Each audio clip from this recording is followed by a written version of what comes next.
offices in Baton Rouge. Now, The Hunt Palmer Show. You are now listening to The Hunt Palmer Show on 104.5 ESPN Baton Rouge. Looking down the middle of the day. Live from the Mercedes-Benz of Baton Rouge studios. This is Hunt Palmer. Welcome in. Hunt Palmer coming to you from the Mercedes-Benz of Baton Rouge studio downtown in the capital city on this Monday. Hope your work week's off to a good start. Appreciate you hanging out here with us on ESPN Baton Rouge. Jacob Beck, Casey Gaines back there on the ones and twos. We got a lot to get to over the next 2 hours, quite frankly. The Cubs just shocked me with a managerial hire. So I'm a little shook for the last 15 minutes, but we're not going to talk about that because we've got a lot of football to get to and a little bit of basketball as both the men and women start their seasons for LSU today. The women are out west in Vegas, and the men will play tonight inside the PMAC at 7 o'clock. So it gets to some of that in the second hour. Saints get a win. They're in first place. We'll talk about that in the second hour as well. But we obviously must start with LSU and Alabama on Saturday night in Tuscaloosa. So many things to get into in regards to this game, but none of them can lead in front of LSU's defensive effort. It's just atrocious. Absolutely atrocious. And the fear that that was going to happen was there. You didn't know. Maybe clean some things up. Pete Jenkins comes in. Second half of Missouri was better. Auburn game was better. Army game, whatever. Got off a bye. Okay, maybe things are moving in the right direction since they were so bad in Oxford and so bad in the first half against Missouri. No. Back to square one. Awful. Absolutely awful. Gave up 42 points, 507 yards, 11 of 14 on third down, 6.3 yards per carry on the ground. Couldn't get a turnover. Only 3 tackles for loss. Only 2 sacks, the fewest Bama has given up since the opener against Georgia Southern. Everybody's getting after the passer on Alabama, not LSU. Got a sack early, got a quick stop, and this never again. And again, I mean, 9 drives Alabama went on, 6 touchdowns, 2 missed field goals, and 1 punt. And you would look at that and go, man, that's really bad. You gave them, had the ball 9 times. You let them score 6 touchdowns and have 2 more scoring opportunities, which they didn't cash in on missed field goals. You only made them punt once. That's really bad. Well, it's really bad and about par for the course when they play a really good team. Let me give you the numbers from the Ole Miss game. Ole Miss had 12 drives. They scored 7 touchdowns, kicked 2 field goals. That's 9 scoring drives out of the 12. You did force 2 punts in that game. And you had a turnover on downs. Against Florida State. Florida State had 11 drives, 6 touchdowns, a field goal, 2 punts, and 2 turnovers. If you take the Bama game, the Ole Miss game, and the Florida State game, those are the 3 top 10 teams that have beaten you. That is 32 total drives those teams have gone on. They've scored 19 touchdowns. That's 60% of the time teams score touchdowns. 5 field goal tries, some made or missed. I'm not going to give the defense a ton of credit whether or not the kick went through the uprights. So that's 70% scoring rate. And you forced 5 punts in 32 drives. That is 16% of the drives. They just don't ever get any stops. It's so easy. And for a lot of Saturday, it was just a lot of the same. Jalen Milroe, drop back, run. We saw early in the game, Harold Perkins lined up on the edge and then dropped back into a spy position. And then we never really saw that again. It's not just as simple as saying, hey, why don't you just spy him? Just spy the quarterback. It's something that you can use, but it's not something you want to do every play. Because in that, if you spy the quarterback, you take one of your players, and if the quarterback doesn't run, you've kind of wasted him. And spying Milroe's not that easy because he's really fast and really strong. Now, Perkins has the skill set to do it, but It didn't matter. Bama could throw it wherever they wanted to. They could run it whenever they wanted to. They scored whenever they wanted to, and LSU just had no ability to fight back. It puzzles me because I've watched Alabama over the years play these September snoozers against Tennessee, Chattanooga, or Georgia Southern, and they don't score a touchdown like every time. But for some reason, when this LSU unit goes out there, Ole Miss and Alabama pretty much score a touchdown every time. It's a little hyperbole. Please allow me on this Monday to use some of that. But it's just so easy. LSU does have 11 guys out there that are on scholarship. Stop them once. Force a holding penalty that gets them into 2nd and 20. Get a sack. Make a play. They just never do it. Listen to some of these rankings. Out of 133 teams, 132 teams in the country, LSU's 87th in scoring defense.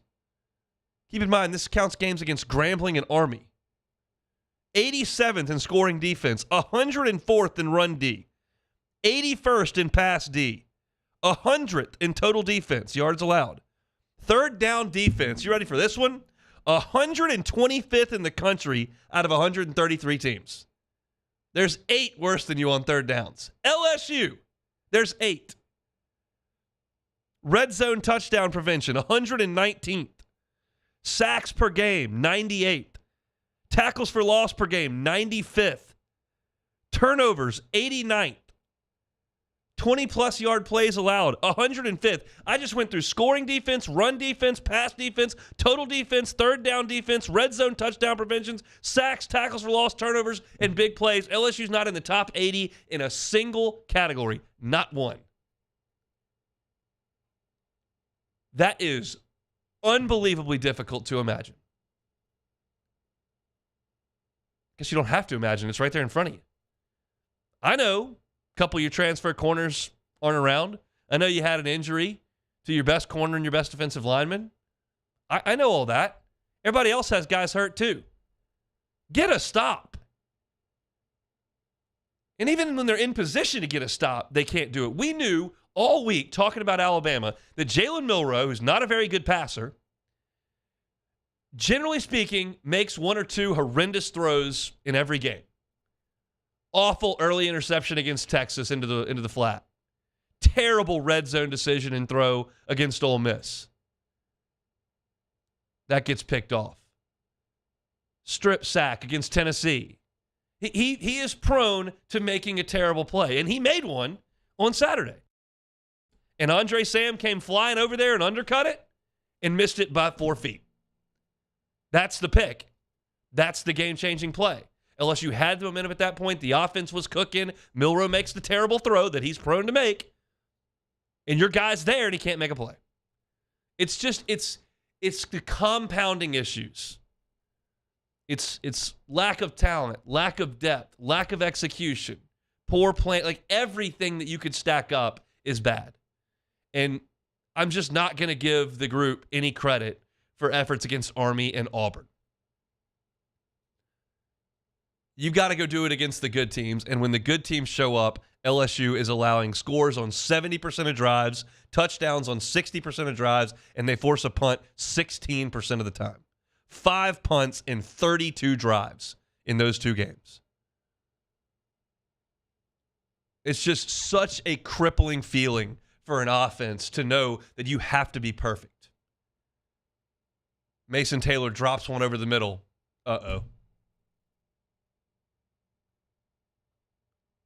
You feel this impending doom when the offense doesn't conduct itself perfectly. And a lot of the times, they're perfect. But you've got to allow some margin for error. And LSU's defense does not allow its offense any. They had to score every drive in the second half against Arkansas to win. They had to score every drive in the second half against Ole Miss to win. They had to score every drive in the second half against Missouri to win. They did it against Arkansas and Missouri. But it's just asking way too much. Demanding perfection from the offense because the defense is inept is too much on the road in a tough spot. And so you look up now and you are in a situation where the goals that you set in August are no longer attainable. So where's your motivation come? Where does your hunger come from? Where does your desire come from? And I think that they'll have it. Ed Ogeron's teams down the stretch were out of everything, and they played hard and won some late games late. That 2020 team had no business going to the Swamp and winning that game. And then they played great on offense against Ole Miss in the finale, and they found a way to pull it together. The 21 team that beat A&M at the end probably had no business winning that game, and they showed up and they fought. I think they will fight, but it's just difficult. This is part of my preference towards college basketball and certainly college baseball, where your goals don't really come off the table until you lose at the end. In college football, they can in the middle of the season. Sometimes it's September, sometimes it's October. In this case, it's November. You're going to have to pick yourself up by the old bootstraps and go play. But the defense, it's difficult for me to imagine an LSU defense being gashed to that level this consistently. I don't have a great theory on it. I truly think that Matt House did a good job with the defense last year. You look at some of the point totals that they allowed. You look at what they did in the second half of some of those games against Mississippi State, against Ole Miss, against Auburn, against Florida. I thought he did a really nice job. This product is not very good. They need to do something about it. And you got 3 more games to play starting Saturday against Florida inside Tiger Stadium. That was the lead. That's what I had to go through and get to first. But there are other layers to this game. Certainly LSU's offense deserves a mention. The play that knocked Jaden Daniels out of the game deserves a mention, and we'll get to all that coming up next on a Monday edition of The Hunt Palmer Show. You are now listening to The Hunt Palmer Show. Love telling you about Jersey Mike's. Looking for a late lunch? Just get on by Jersey Mike's. Love the folks over there at the Airline Highway location in Gonzales near the new Heritage Shopping Center. Get that original Italian, fantastic Italian meats and that fluffy bread, or get one of those warm sandwiches. We got the chicken cheesesteak, the bacon ranch chicken cheesesteak. They put that right on the griddle when you order it, made to order. It's got that fluffy bread. It's a fantastic, fantastic, fantastic sandwich. And they do great work on the catering side of things as well. You can get those individual boxed lunches that are great if you're doing something to feed the office. They can do boxes of 12 subs as well. Get them by and see our friends over there at Jersey Mike's in Gonzales. 20% off to the Hunt Palmer Show listeners if you tell them that we sent you over there. You can download the Jersey Mike's app to get some reward points towards some free sandwiches, and they're also available on all your delivery platforms like DoorDash. Jersey Mike's, it's a sub above. In times of need, get a full list of phone numbers, websites, and other important emergency information on the Demco Stormwatch page at 1045ESPN.com. There it is, the extra mile, on the border of expected and extraordinary for those willing to go further, like vans customized for work or play, with safety and tech to keep you connected. Supported by a 5-star sales, service, and finance team. And backed by the 1-star you know. So go the extra mile. It's never crowded because so few have what it takes to go there. Mercedes-Benz Vans. It was a humid day. Barefoot children play. Looking for that summer shade. Time just slips away. Oh, Louisiana, some kind of hold on me. Like cypress stumps, your roots are planted deep inside of me. Oh, I've been doing business with Luba for 25 years. They're dependable, trustworthy. It's just the attention to detail with our clients. Our folks have years and years of experience. They're highly trained professionals, but many companies have that asset. What I'd like to think makes Luba a bit different is that we use those talents in a way that truly is dedicated to serving the needs of the folks who depend on us. Dylan Cruz here to tell you about Six Rings Baseball and Softball Camp. If you live on the North Shore and play ball, go to Six Rings Camps with former LSU assistant coach Dan Canaveri. His knowledge is second to none, and your child will improve and have fun doing it. Camps were held at Coquille Park and Six Rings Academy in Covington with 4 sessions over the summer. Full day and morning only sessions are available from ages 7 to 13. Go to sixringsbaseball.com or call 985-206-9096. Learn the game to love the game. Would a couple that just came from a couples massage have any use for the massage seats of the Infiniti QX60? Yes, it appears they would. With driver and passenger massage seats, mute all your notifications and feel infinitely you.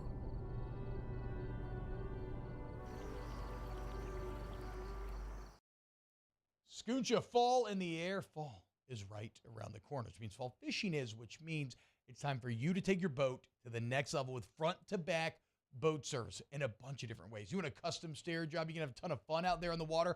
They can do that. What about a spot lock trolling motor? So you stay right where you need to in casting lines. Or sonar that's let you see the fish under the water before you cast. All of your maintenance needs as well. Moscona inviting to join us for Monday's AFR, presented by Relief Windows. We're recapping the big one in T-Town. Tigers and Tide and Saints Bears from the Dome. Join us for Monday's AFR, 3 to 6, 104.5 ESPN Baton Rouge.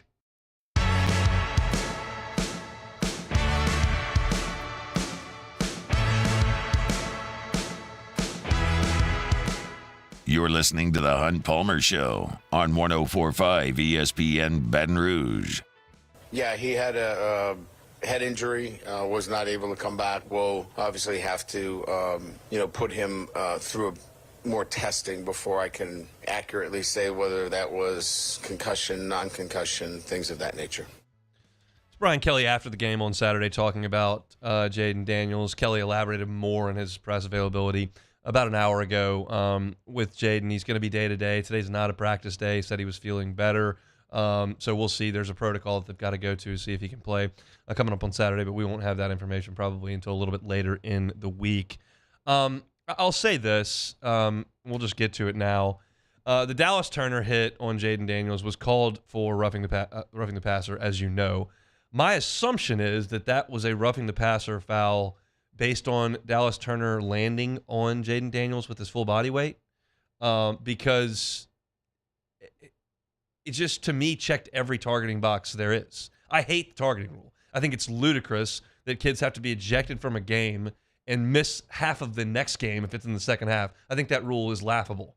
But in the game, Dallas Turner lowered his head, hit it with the crown of his helmet, forcible contact to the head and neck area, and left his feet. He checked every box you can check. And I talked on Twitter about, that I thought it was targeting, and that it was curious to me that no one who covers Alabama mentioned the word targeting at all in terms of the hit. But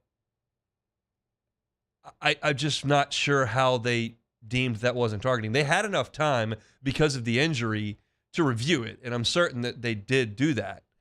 And I'm curious how they could have come to the conclusion that was not targeting. To me, it did everything that you would look for in targeting. And unfortunately, it knocked Jaden out of the game. In my opinion, though, that did not take away from just how great Jaden Daniels played on Saturday night. The final numbers in terms of passing are going to blow you away. 15 out of 24 for 219 yards and 2 touchdowns. But you realize he didn't get to play in the fourth quarter. Alabama had the ball the whole fourth quarter, and he was hurt. But he threw for 2 touchdowns and ran like a champion in the game. 11 carries for 163 yards and a touchdown. He was averaging 15 yards per carry.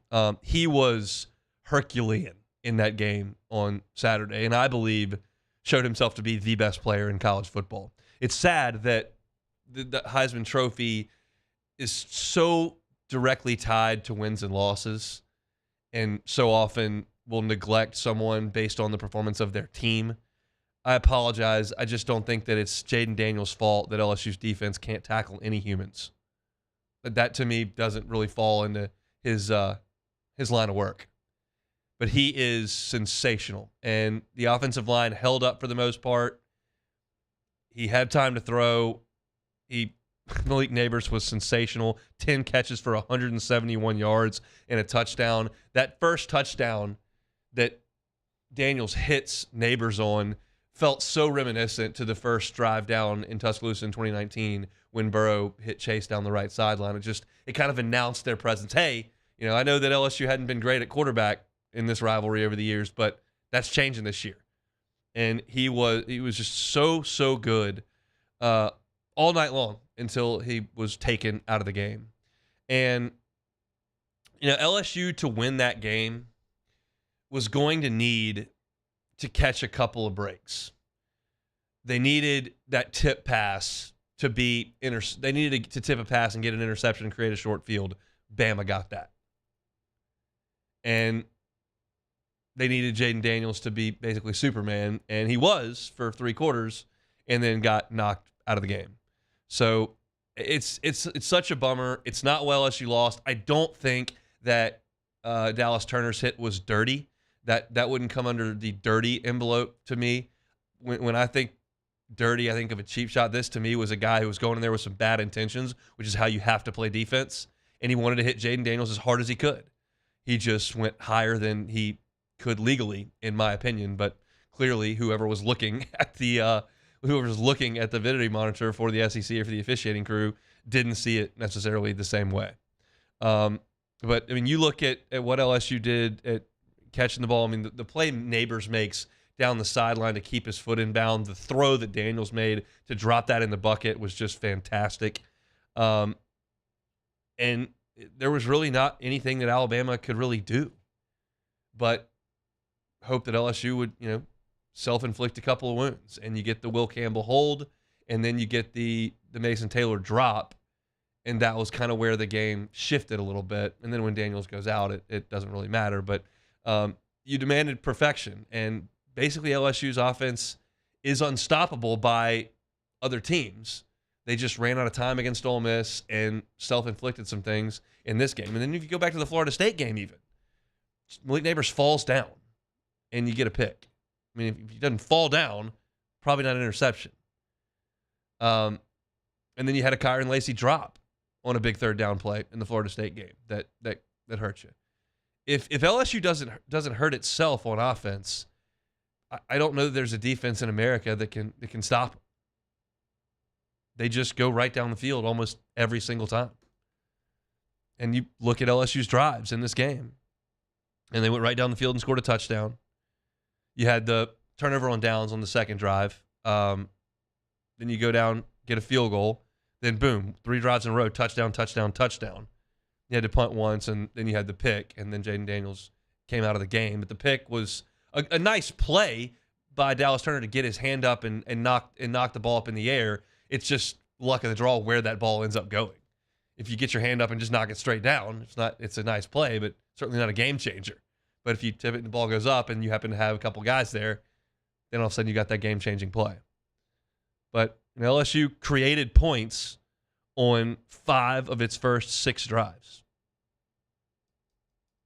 That's pretty solid execution until you got to a punt and then an interception. So just a bummer that you could go over there and play that well offensively and just have the defense completely overshadow it with their ineptitude.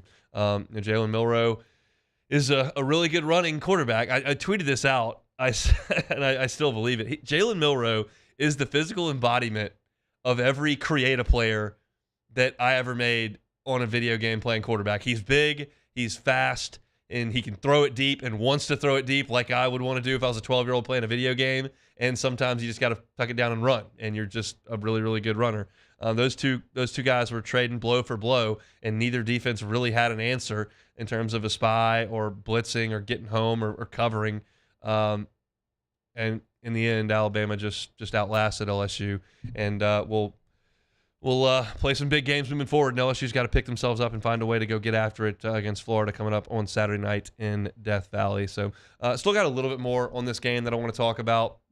And then we'll get into what else happened in the Southeastern Conference this week. We'll get into the Saints a little bit later as well, plus some LSU basketball talk in the second hour. But we will chat with our guy Denton Day from SiriusXM coming up here in a little bit. Want to congratulate Mark Cumby. Mark's the Week 10 winner in the 2023 Twin Peaks College Football Pick'em Contest. He wins a Twin Peaks gift card. Don't forget to make your picks for Week 11 by noon on Thursday. Play the 2023 Twin Peaks College Football Pick'em today at 1045 ESPN.com. All right, let's step aside. Denton Day, SiriusXM's College Football Overtime, each and every Saturday, joins us every Monday. That's next. You are now listening to The Hunt Palmer Show. Our listeners fire off their opinions on the jimsfirearms.net hotline at 499-1045. Keep listening for your next chance to shoot us your thoughts with the jimsfirearms.net hotline on 1045 ESPN Baton Rouge. Bayou Ford has the new inventory to get you in a new Ford truck or SUV today, or customize your next vehicle just the way you want it. All new Bayou Ford vehicles come with a 1 million mile powertrain warranty. The crew at Bayou Ford is going to do right by you. Bayou Chrysler Dodge Jeep Ram is celebrating Ram Power Days with $15,000 off MSRP on new 23 1500 trucks, $15,000 off, and a 1 million mile warranty. Plus, we'll pay your trade off regardless of what you owe. The crew at Bayou Automotive is going to do right by you.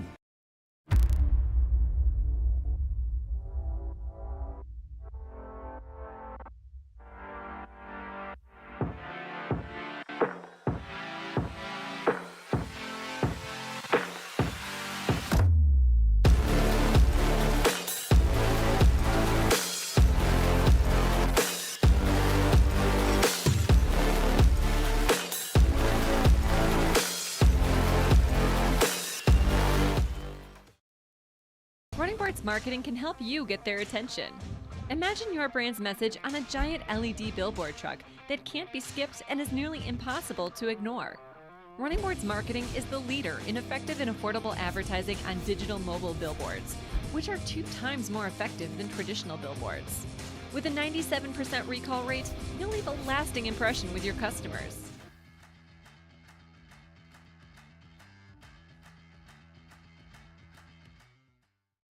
Gulf Coast Office Products is a nationally recognized Savin office equipment dealer based right here in Louisiana. Over 100 employees strong, Gulf Coast has the boots on the ground to support all vertical markets from education, engineering, legal, and finance. With the latest in office technology from desktop to production segment units, Gulf Coast and Savin have the perfect fit for you. Call 225-756-2644. That's 756-2644 for Gulf Coast Office Products.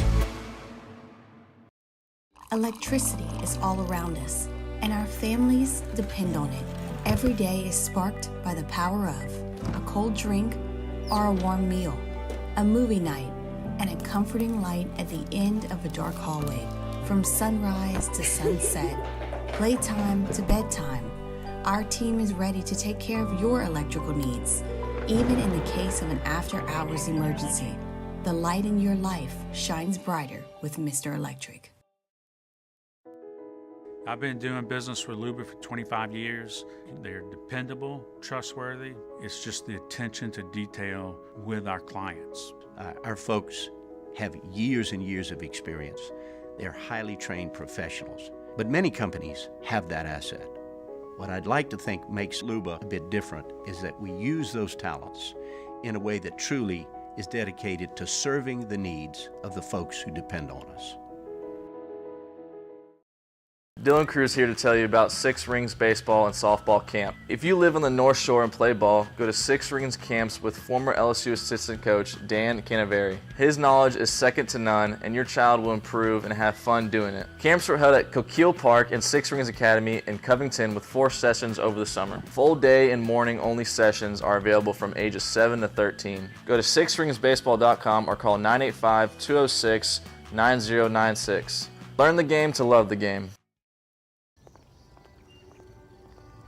Would a couple that just came from a couples massage have any use for the massage seats of the Infiniti QX60? Yes, it appears they would. With driver and passenger massage seats, mute all your notifications and feel infinitely. Moscona inviting you to join us for Monday's AFR, presented by Relief Windows. We're recapping the big one in T-Town, Tigers and Tide, and Saints Bears from the Dome. Join us for Monday's AFR, 3 to 6, 104.5 ESPN Baton Rouge.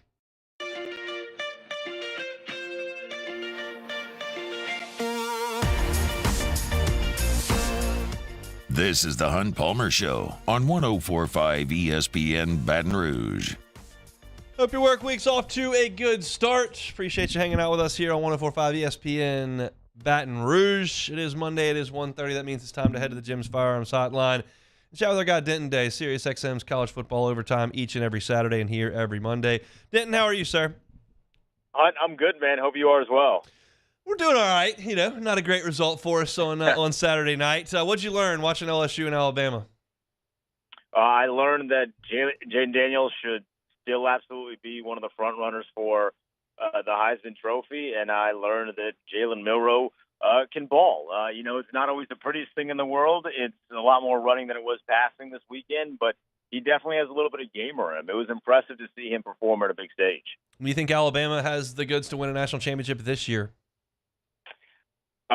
I think they have the goods to get to the college football playoff. I don't know if I see them right now as a viable national championship contender, but, once you get into the college football playoff, as we've seen many a time, anything can happen once you're in the dance. So I would say they're a contender. I don't know if I could see them right now winning it, though. What about LSU? Where's this program right now under Brian Kelly in year two? I think they're in a good spot offensively. In fact, I know they're in a good spot offensively. I just can't say the same about the defense. If they were better defensively, I do think they win the game against Alabama. And I thought they probably would have beaten Ole Miss a couple weeks ago as well. So they are a defense away from being in the position that they want to be. I still think they're really good. I love watching Daniels play. They just need a little bit of help on the defensive side of the ball. Missouri and Georgia was the other big one in the Southeastern Conference. Georgia wins at 30-21. What was your biggest takeaway from that game?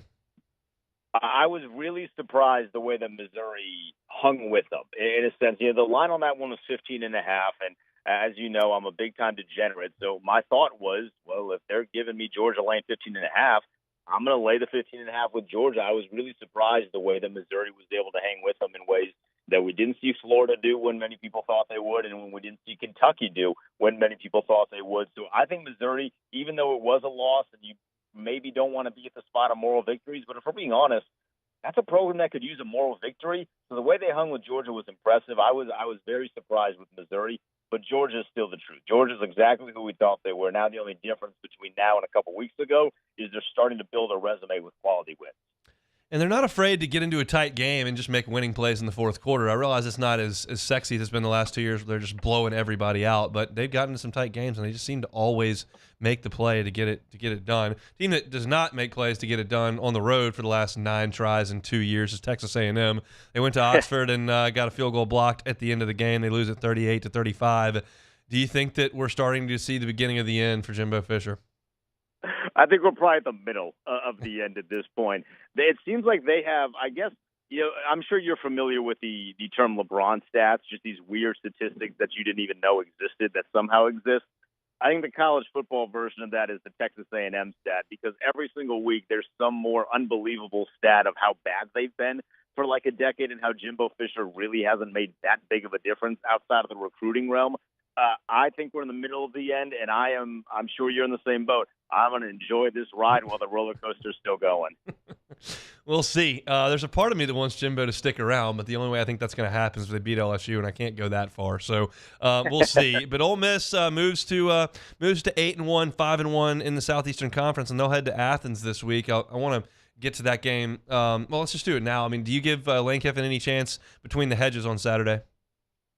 I think this is going to be Georgia's biggest test, but I still don't think Lane and Ole Miss have a huge chance. They should have blown out Texas A&M, and if you don't play disciplined football from start to finish, you're not going to beat Georgia. Even though Georgia is not what they have been in years past under Kirby, they are still rolling on this dynasty that they've built. 26 in a row doesn't happen on accident. If you can't play discipline from start to finish, you're not going to win, and I just don't know if I can trust Ole Miss to do that. It seems like Mondays I generally ask you how Alex Grinch still has a job. I guess I don't have to do that anymore because he doesn't. They gave up 52 more to Washington on Saturday, lose 52-42. Where does Lincoln Riley go from here? Well, hopefully to someone who that can coach defense. I mean, that would be the first start. I'm stunned that this is the game that was finally the nail in the coffin or the straw that broke the camel's back. I would have thought, like, when you let up the amount of points that up the cow, that makes sense. The defensive coordinator got to go. But Washington, you kind of knew this was the game that was going to be. So I am stunned that they finally pulled the trigger now. Lincoln Riley got to find someone that maybe he's not all that friendly with and get them to coach defense. And there maybe needs to be some adjustments in the way that they do things. I've never been to a USC practice, so I don't feel comfortable discussing how they practice. But my guess is they're probably not doing a lot of hitting at the moment. And if that is the case, it's showing. And they need to start doing some hitting because their guys can't tackle in November and December. So there are a lot of adjustments that need to be made outside of who is actually calling the plays. But this is the right first step for USC. I mean, Washington, Dylan Johnson goes for 256 yards on the ground. They ran for 316. When I see 52 points on the board, I'm thinking, well, Penix obviously went nuts, and he had a good game, 256 and 2 touchdowns. Do you think he is the front runner for the Heisman Trophy at this point? I think I do based on their record. If LSU didn't have 3 losses, the front runner would be Jaden Daniels, because I can't see any way where you watch Jaden Daniels play and think that he's not the best player in college football right now, the way that he carries that team. But because, there are some Heisman voters, as we know, that don't necessarily watch games at all, they're going to see 11-0 or 12-0, whatever Washington finishes the regular season as, and they're going to say that, well, that quarterback is clearly the best player, so they're going to give the nod to Penix. I think he's in the conversation, but I still think Jaden Daniels is the best player playing right now in college football.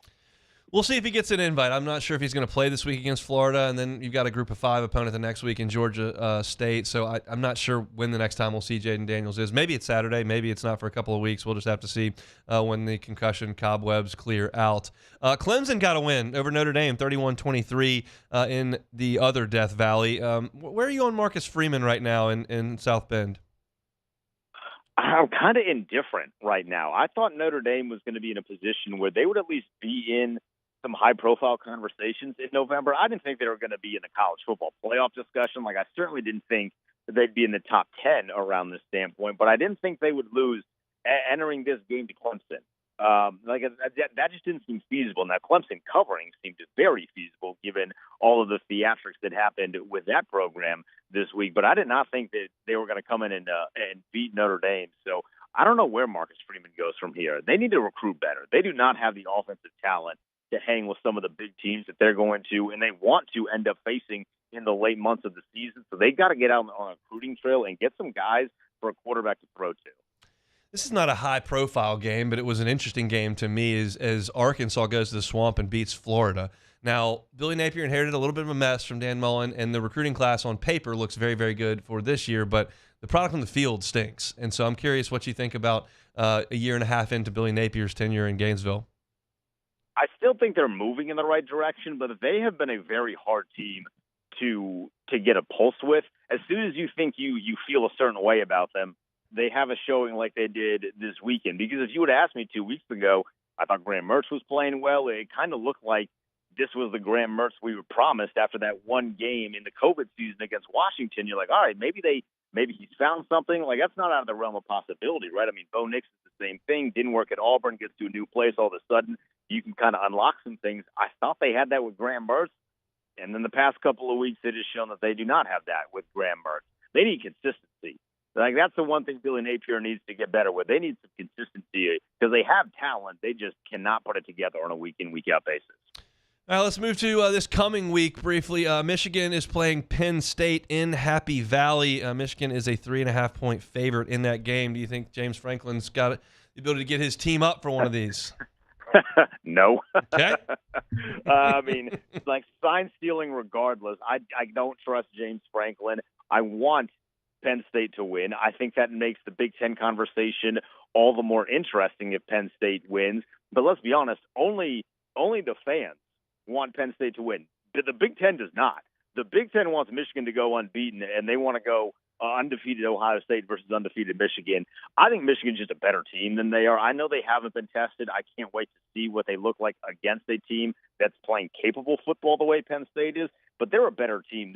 The fact that this line is 3.5 does stink a little bit, but this should be a relatively easy win for Michigan, I would think. What do you think the future holds for Jim Harbaugh? Probably the NFL, to be honest. I mean, he might come. Yeah, there's a big-time owner that just took over a franchise that I'm very passionate about in the nation's capital. Maybe he wants to come in and coach Sam Howell in D.C. Maybe if the guy in Los Angeles, Brandon Staley, gets fired, he can go coach up Justin Herbert. I mean, we know Jim Harbaugh loves playing and coaching with some good quarterbacks. I think the NFL is the next step for him. It would be the perfect kind of swan song. Win a national championship at your alma mater and then jump off the sink before it sinks, or the ship, before it sinks to the depths of the ocean.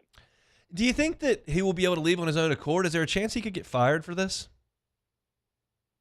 That's a great question. I think if he wins a national championship, I think they'll work out some sort of deal where it's like a mutual departing. He's going to resign. They're going to make sure he doesn't get fired. Maybe they don't pay him all of the money that's still left on his contract, but I have a tough time seeing them fire him if they go out on top. Now, if they lose to Penn State and then they lose to Ohio State, maybe you can kind of get away with it. But if they get to the college football playoff again and beat Ohio State in the process, another Big Ten championship, I don't see any way where they fire him. Denton, we appreciate the time on this Monday, man. We'll do it next week. Appreciate it as always, man. Thank you. He is Denton Day, Sirius XM college football overtime every single Saturday, 11 to 1 our time here in the Central Time Zone. That Michigan deal, work with me here on a local angle. It might feel a little bit like the Will Wade era in LSU basketball. It's great because you're winning and you're relevant and you've got a chance to compete for some great things, but the whole thing's kind of got a little bit of a cloud over it. And if you're watching a game and you're locked in, you don't really care about that, but it's just like the fog that lingers around. And it's like everyone knows that you may not be on the up and up and nobody likes you.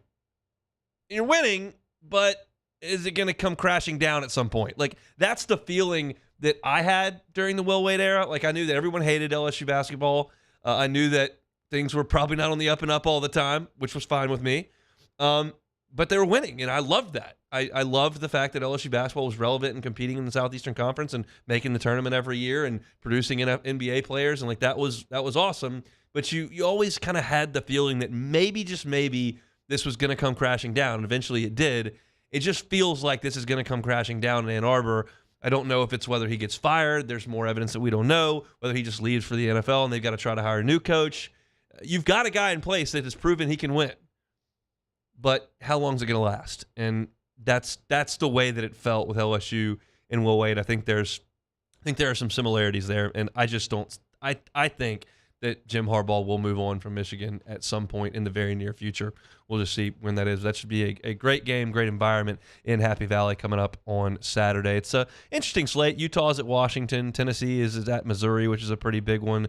Alabama's at Kentucky. Probably not a real sneaky spot there with a Kentucky team that doesn't stop the run very well. So pretty good slate of college football games. Of course, we'll have LSU and Florida. That's a 6:30 kickoff in Tiger Stadium. The line right now on LSU and Florida, 13.5, which to me would suggest that they expect Jaden Daniels to play, but we're still a long way away from that. Brian Kelly updated us on Jaden Daniels' status today and just said he's doing a little bit better, progressing, but he's got to go through the protocols, and that'll just be a day-to-day thing as they go on throughout the week. So let's move right along. We'll close out hour number 1 when we come back on The Hunt Palmer Show. The Hunt Palmer Show. In times of need, get a full list of phone numbers, websites, and other important emergency information on the Demco Stormwatch page at 1045ESPN.com.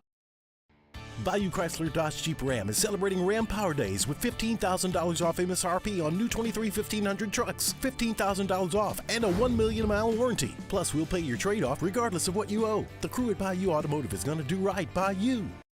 Follow us on Twitter at 1045ESPN to cast your vote in the Citizens Bank and Trust Poll of the Day. Vote daily inside Off the Bench, live at lunch, Hunt Palmer. And after further review, Citizens Bank and Trust brings you the Poll of the Day via Twitter at 1045ESPN. The Windsor Senior Living Community in Mandeville, Louisiana is a beautiful, vibrant apartment community geared toward seniors. They are nestled right in the heart of Mandeville, where seniors live a more carefree lifestyle in spacious apartments with the peace of mind that comes from having a little extra help. Call the Windsor at 985-624-8040 to schedule a lunch and tour. Come see how the Windsor can be your passport to peace of mind. Scooncha, fall in the air. Fall is right around the corner, which means fall fishing is, which means it's time for you to take your boat to the next level with front-to-back boat service in a bunch of different ways. You want a custom stair job, you can have a ton of fun out there on the water. They can do that. What about a spot lock trolling motor? So you stay right where you need to in casting lines. Or sonar that's let you see the fish under the water before you cast. All of your maintenance needs as well. For 38 years, they've been at it and will continue to do so. The Sherman family of front-to-back boat service. Running Boards Marketing can help you get their attention. Imagine your brand's message on a giant LED billboard truck that can't be skipped and is nearly impossible to ignore. Running Boards Marketing is the leader in effective and affordable advertising on digital mobile billboards, which are 2 times more effective than traditional billboards. With a 97% recall rate, you'll leave a lasting impression with your customers.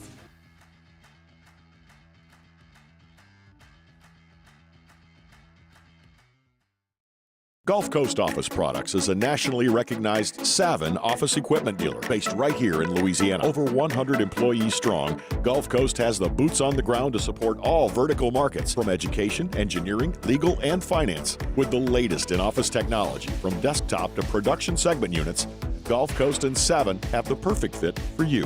Call 225-756-2644. That's 756-2644 for Gulf Coast Office Products. Electricity is all around us, and our families depend on it.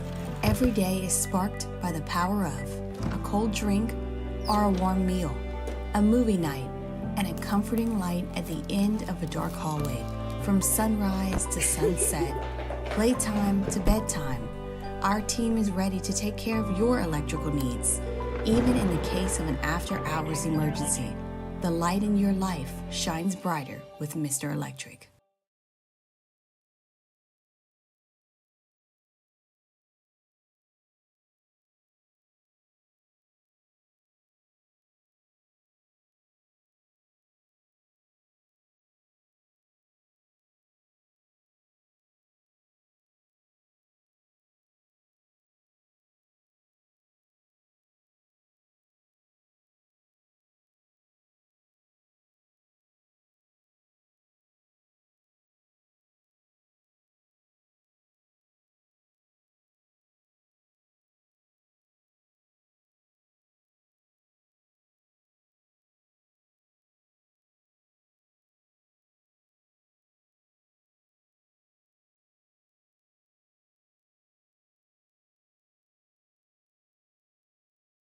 Moscona inviting to join us for Monday's AFR, presented by Relief Windows. We're recapping the big one in T-Town. Tigers and Tide and Saints Bears from the Dome. Join us for Monday's AFR, 3 to 6, 104.5 ESPN Baton Rouge.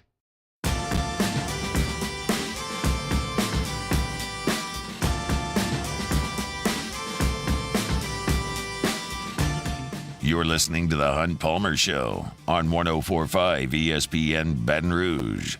We're playing a top 10 team on the road. You can't play good. We played good tonight. Good's not good enough. You have to play elite when you go on the road and play a top 10 team. Good's not good enough. And we didn't play at a high enough level. Interesting comments from Brian Kelly. Look, I have given y'all my thoughts on press conferences many, many times over my few years here on the air. I don't really care what you say. It's just go out there and coach the team and win. You can be very, very truthful and candid. You can be coy and tell half-truths. I don't really care. It's a press conference. I don't think you owe me or the fans or anybody any explanations. That's how I feel. Many people feel very differently. That's fine. I don't care what you say, because I just care if you go win. And it's interesting you said we played good tonight. The offense played great. The defense was abysmal. There was nothing good about the defense. Nothing. I laid out all those stats in the first segment, and I don't need to go back and rehash them. I think y'all watched the game and understand where LSU is defensively, but the defense was just terrible. I don't need Brian Kelly to get up there and sit in the postgame press conference and go, yeah, defense was terrible. They're just awful. Can't tackle, can't cover, not in the right place, not aligned properly, can't get off blocks. I don't need you to do that.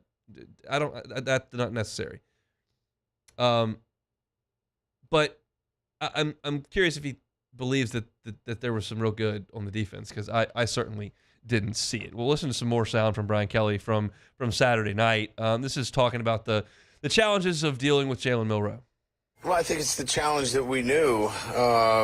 His ability to run. We talked all week about a unit pass rush. He's elusive. I think, for the most part, I think the big runs were probably the things that hurt us the most tonight. Milroe had not really run that much this year. He had run some, but not a ton. And he ran a ton on Saturday. And LSU, to my untrained eye, was really getting up the field a lot on some pass rushes. And it's a catch-22, because Alabama's perceived weakness on the offense is the offensive line. And they've given up sacks and tackles for loss. So you want to try to take advantage of that, get up the field and rush the passer. But in doing that, you allow for running lanes for Jalen Milroe that he had not really taken a ton of this year, and he did on Saturday night. You can say, well, do what they did to Johnny Manziel and just sit there and just keep him in the pocket. And yeah, okay, the problem is that when you did that to Johnny Manziel, you had Daryl Simon and Eric Reed and a bunch of pros out there covering in that against him. So they could cover for that amount of time. You've got a bunch of freshmen out there running around with Jermaine Burton and Kendrick Law, and they're not going to be able to cover, I don't think, that long if you just sit there and keep them in the huddle. And now you could counter that and say, hey, well, that's fine. Just make Milroe throw it. Don't let him run. And I would agree with that too, but there's just not a perfect way to go about this when you're weak and deficient in so many areas on the defensive side of the ball. There's not one thing in the foundation of that defense that you can lean on. You don't have a great pass rusher, well, Perkins, but you don't have strength in the interior to stop the run. You don't have great linebacker play. You don't have elite coverage. There's nothing on that defense that you can at least try to hang your hat on. It's all a big question mark. And that question mark was answered with Jalen Milroe on Saturday. And then the biggest issue that I highlighted earlier was third downs, and Brian Kelly talked about the third down defense. You're in a very difficult situation there. If you're dropping 8, you're rushing 3. There's big holes. If you're spying, you're short in coverage. We're fighting our tails off to, get stops out there. So it's just a difficult situation when you have a quarterback that's gifted like that. And you're not getting stops because Alabama was ahead of the chains all night. Their average third down distance to go was 5.5 yards. LSU's average third down distance to go was 8.6 yards. Alabama was only in third and long twice, third and 9+. They were only in that 2 times. Of course, they converted both of them. LSU got into third and long 4 different times and never converted on those third and longs. So Alabama was just ahead of the chains all night. That's why they went 11 of 14 on third downs. And you allow a team to go 11 for 14 on third downs, they're not punting very often. They're going to put up a ton of points. And Alabama did that. They put up a ton of points on LSU, 42 to be exact. And it was it's just not something I watched this team play South Florida without Milroe. I know. I watched this team play Arkansas. I watched this team play Ole Miss. And they struggled to score a lot. And on Saturday, it was a hot knife through butter from the start to the finish.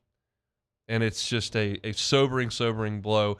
When I'm sitting there on Friday talking about who I want to pick and how I want to see the game go, I knew that this was a possibility, that the game getting away from LSU was a possibility. But you were just hoping that you had found something over that 3-week run on defense, that things were a little bit better, and that just came crashing down with a vengeance on Saturday night. 104.5 ESPN Baton Rouge and Breck's Baton Rouge Zoo welcome you to the 18th annual Zoo Run. The Zoo Run is Saturday, November the 18th. It includes a 5K race that starts and ends at the zoo, plus a half-mile kids fun run After the race, stick around and enjoy a day at the zoo. Visit 1045ESPN.com today to register for a 4-pack of tickets that include an entry into the race. That'll do it for hour number 1 here on this Monday. Hope your work week is off to an excellent start. We cranked up the show with my thoughts on LSU and Alabama from a defensive perspective. I laid out a lot of numbers, a lot of statistics. None of them painted a very, very pretty picture. If you want to see that, you can catch it on demand, 1045ESPN.com's on demand tab. All of our shows are archived there each and every day.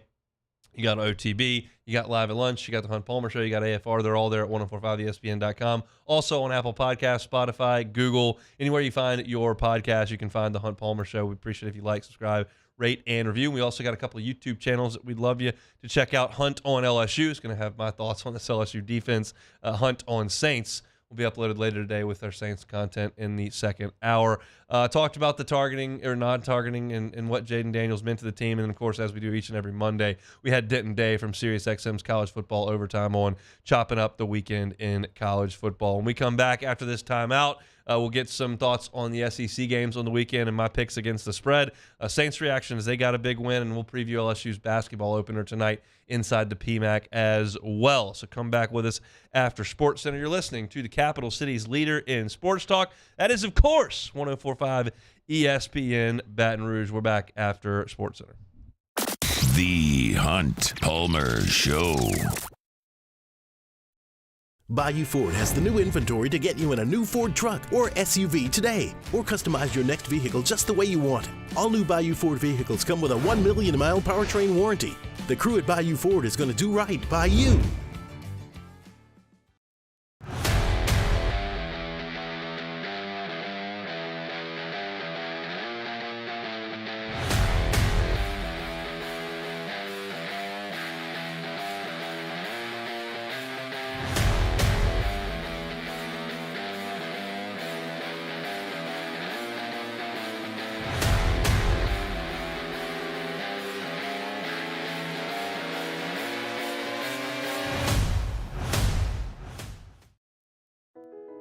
I've been doing business with Luba for 25 years. They're dependable, trustworthy. It's just the attention to detail with our clients. Our folks have years and years of experience. They're highly trained professionals. But many companies have that asset. What I'd like to think makes Luba a bit different is that we use those talents in a way that truly is dedicated to serving the needs of the folks who depend on us. Dylan Cruz here to tell you about Six Rings Baseball and Softball Camp. If you live on the North Shore and play ball, go to Six Rings Camps with former LSU assistant coach Dan Canaveri. His knowledge is second to none, and your child will improve and have fun doing it. Camps were held at Coquille Park and Six Rings Academy in Covington with 4 sessions over the summer. Full day and morning only sessions are available from ages 7 to 13. Go to sixringsbaseball.com or call 985-206-9096. Learn the game to love the game. Would a couple that just came from a couples massage have any use for the massage seats of the Infiniti QX60? Yes, it appears they would. With driver and passenger massage seats, mute all your notifications and feel infinitely you.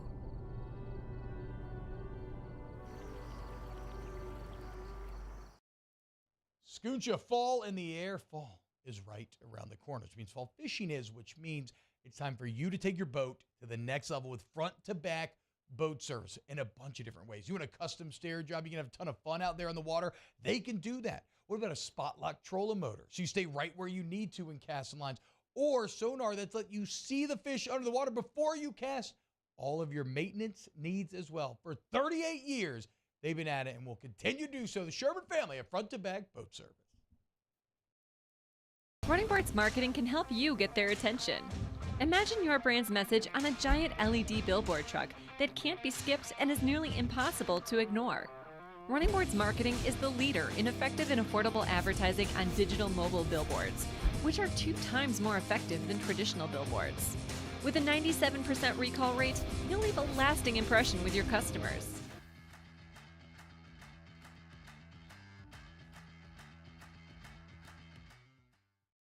Gulf Coast Office Products is a nationally recognized Savin office equipment dealer based right here in Louisiana. Over 100 employees strong, Gulf Coast has the boots on the ground to support all vertical markets from education, engineering, legal, and finance. With the latest in office technology from desktop to production segment units, Gulf Coast and Savin have the perfect fit for you. Call 225-756-2644. That's 756-2644 for Gulf Coast Office Products.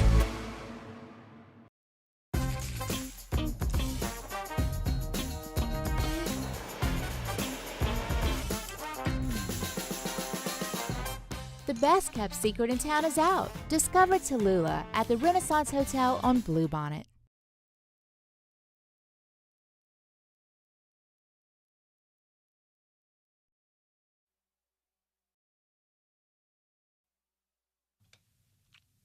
This is SportsCenter. I'm Christine Lisi. Just as the Giants had feared, quarterback Daniel Jones has a torn ACL and will miss the rest of the season. Coach Brian Daboll said he's uncertain if backup Tyrod Taylor will return this season from a rib injury. The Giants will start Tommy DeVito or Matt Barkley Sunday against the Cowboys.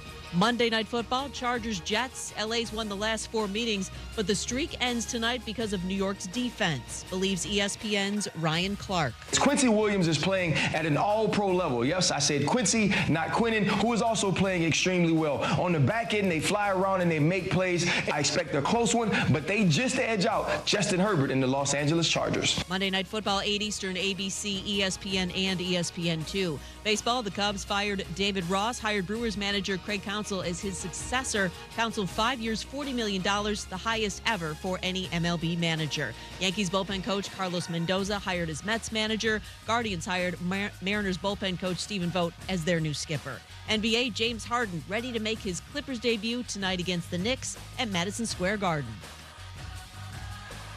Home, auto, prized sports memorabilia. Whatever you need to protect, Geico can help get you covered. And with the award-winning Geico mobile app, you can get 24/7 claim support and on-the-go policy access. It's easy to Geico. Go to geico.com today.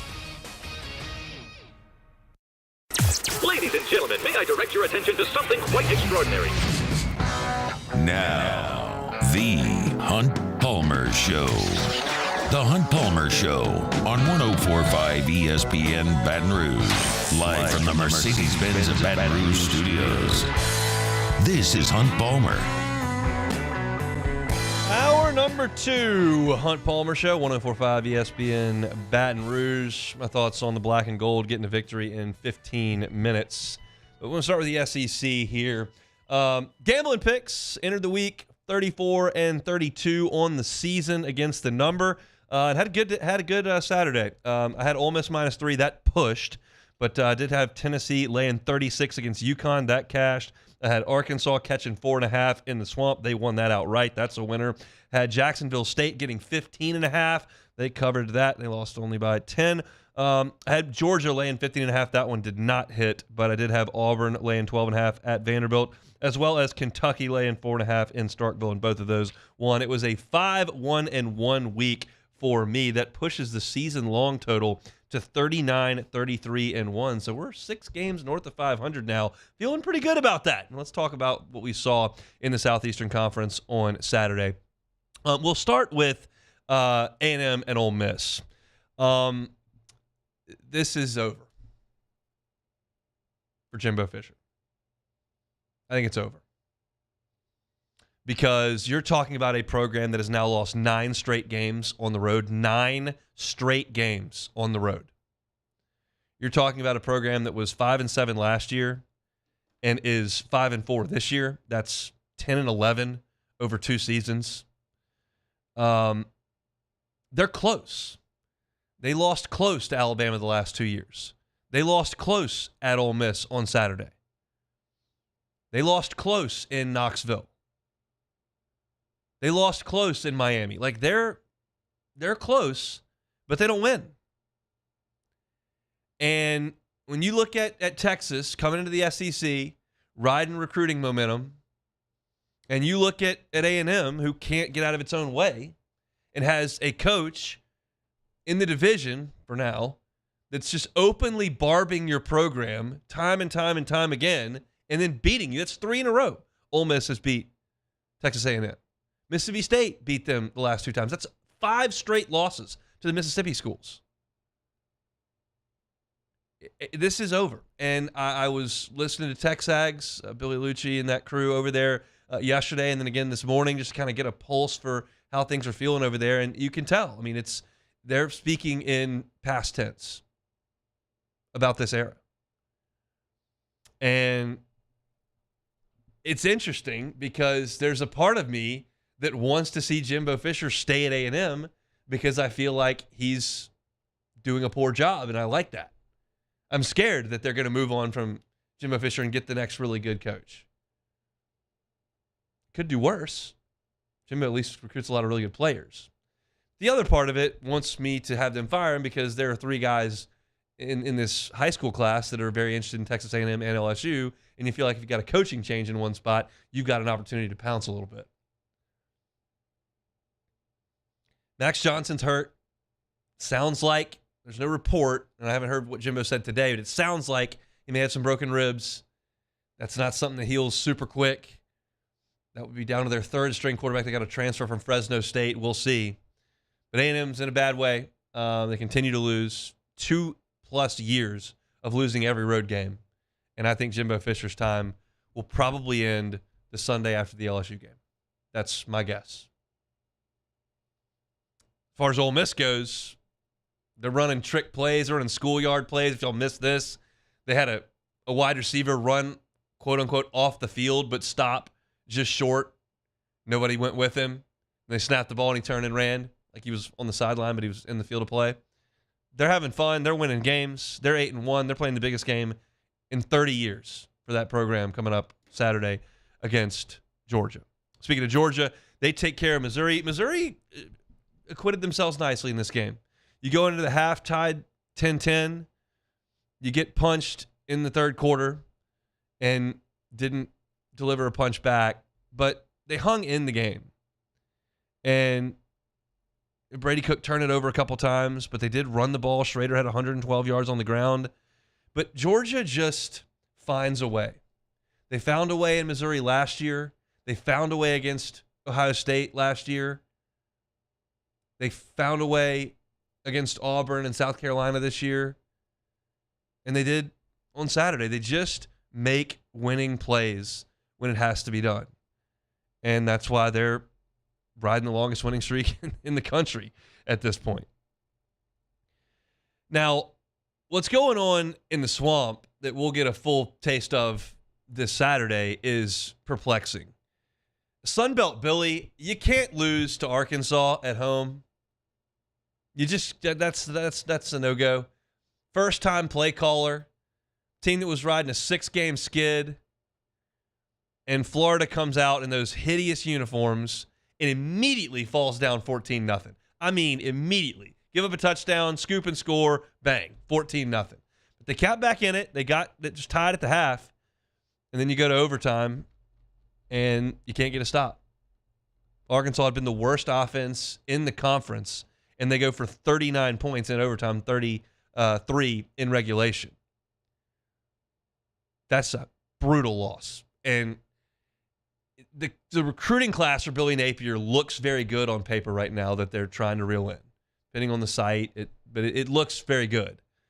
But there just doesn't seem to be any momentum down there. You don't expect a ton in year one.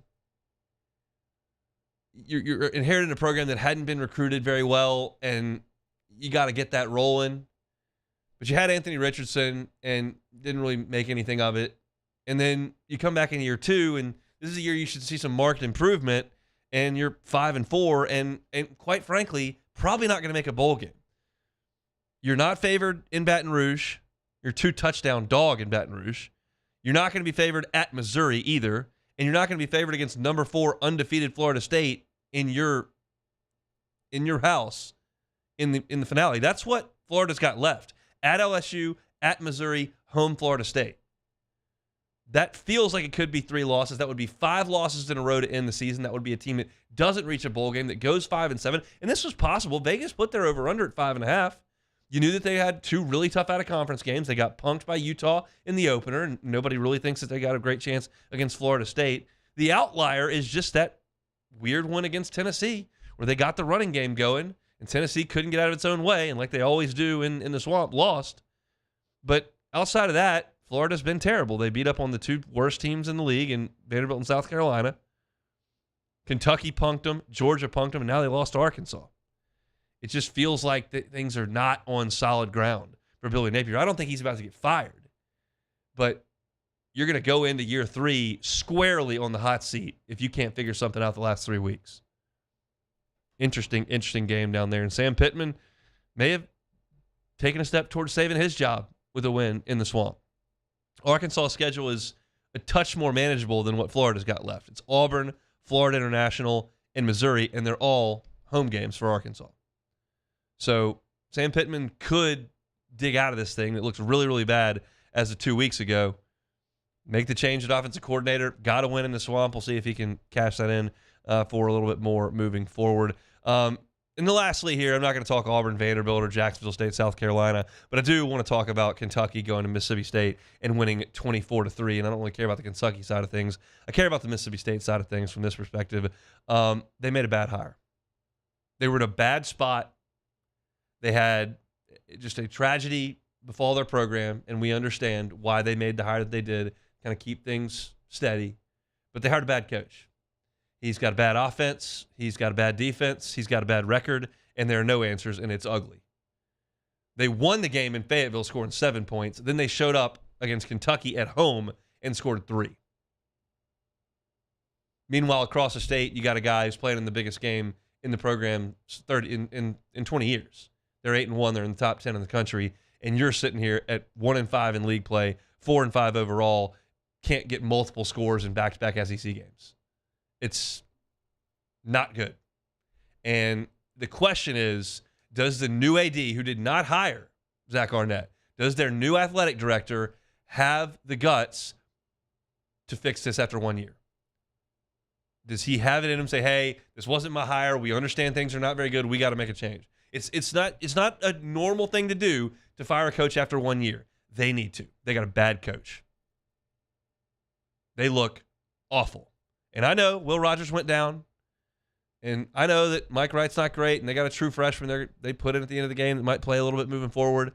But if Mississippi State wants to take this thing seriously and understand, yeah, we had an awful tragedy with the passing of Coach Leach. We did what we thought was the best thing to do, and that's hire from within and keep everything as steady as we can. But unfortunately, this is a disaster. And you can't put that product out on the field at a place as proud as Mississippi State. I realize they don't have a ton of success to back it up, but it's a proud place. They show up, they turn out, and you can't watch this. They have got to move on from Zach Arnett. We'll see if they can do that. Mississippi State's finishes the season out, obviously with the Egg Bowl at the end. They've got a terrible Southern Miss team, but they're going to College Station this week, and that's one that I don't think they're going to win. But we'll see what A&M has at quarterback. So that's my thoughts on what we saw in the Southeastern Conference. Fired up, though, to find myself 6 games above 500 in the season-long pick'em. That is 39, 33, and 1. We'll see what we can do coming up this week. All right, Saints got a big win yesterday. We'll talk about it next. You are now listening to The Hunt Palmer Show. Boudreaux's Electric. Don't let the power go out on your home or in your commercial property or your business. Get that Generac generator and have Boudreaux's Electric install it for you. Every new installation, 10-year free warranty. 10 years for free. How about that?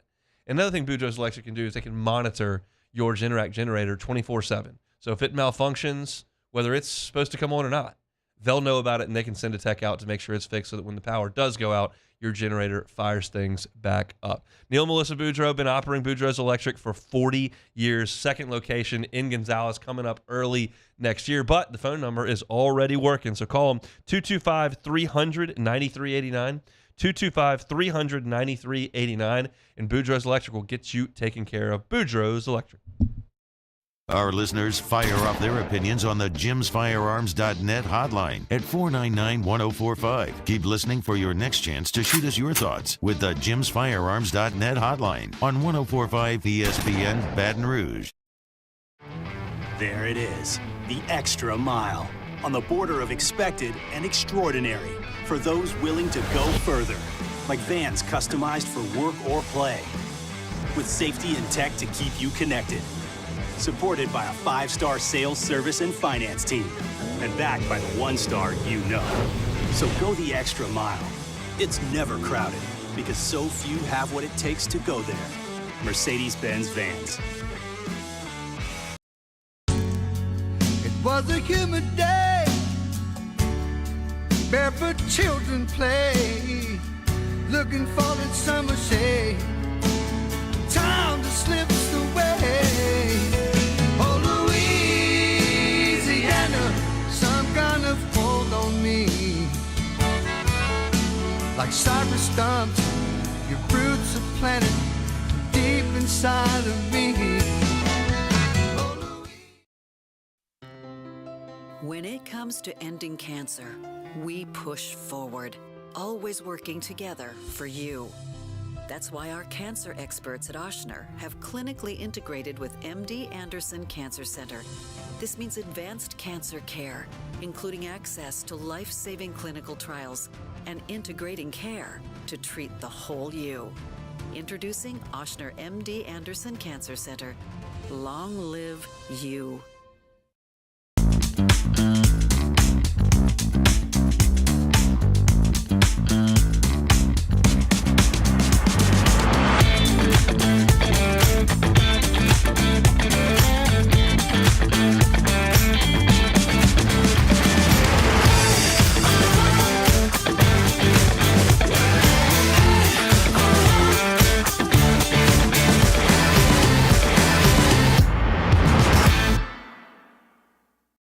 Electricity is all around us, and our families depend on it. Every day is sparked by the power of a cold drink or a warm meal, a movie night, and a comforting light at the end of a dark hallway. From sunrise to sunset, playtime to bedtime, our team is ready to take care of your electrical needs. Even in the case of an after-hours emergency, the light in your life shines brighter with Mr. Electric. I've been doing business with Luba for 25 years. They're dependable, trustworthy. It's just the attention to detail with our clients. Our folks have years and years of experience.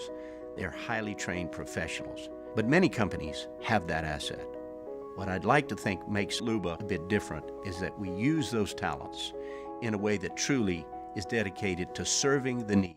Moscona inviting to join us for Monday's AFR, presented by Relief Windows. We're recapping the big one in T-Town, Tigers and Tide, and Saints Bears from the Dome. Join us for Monday's AFR, 3 to 6, 104.5 ESPN Baton Rouge.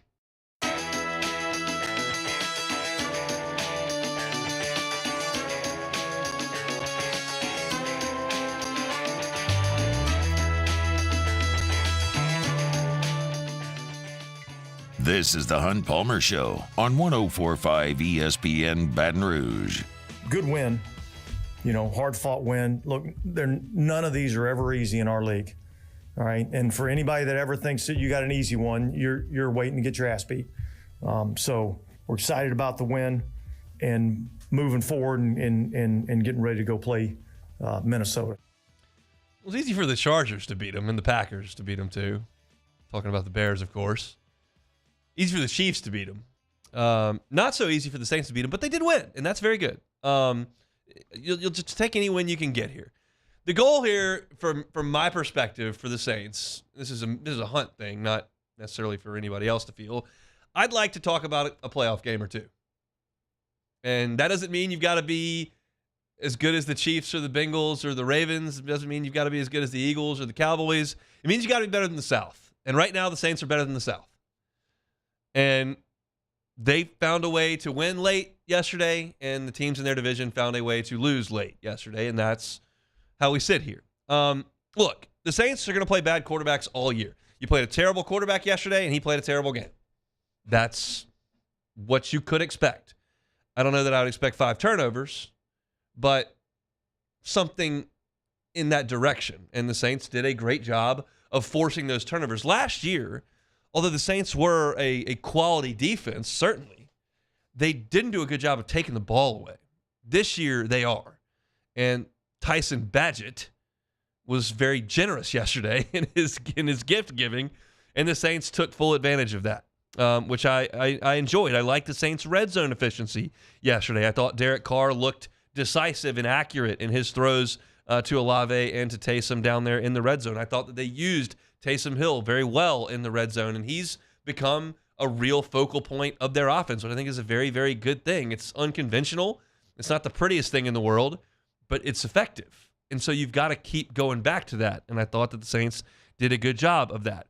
I did not like the 4th and 1 QB sneak from the 17-yard line with just under 8 minutes to go.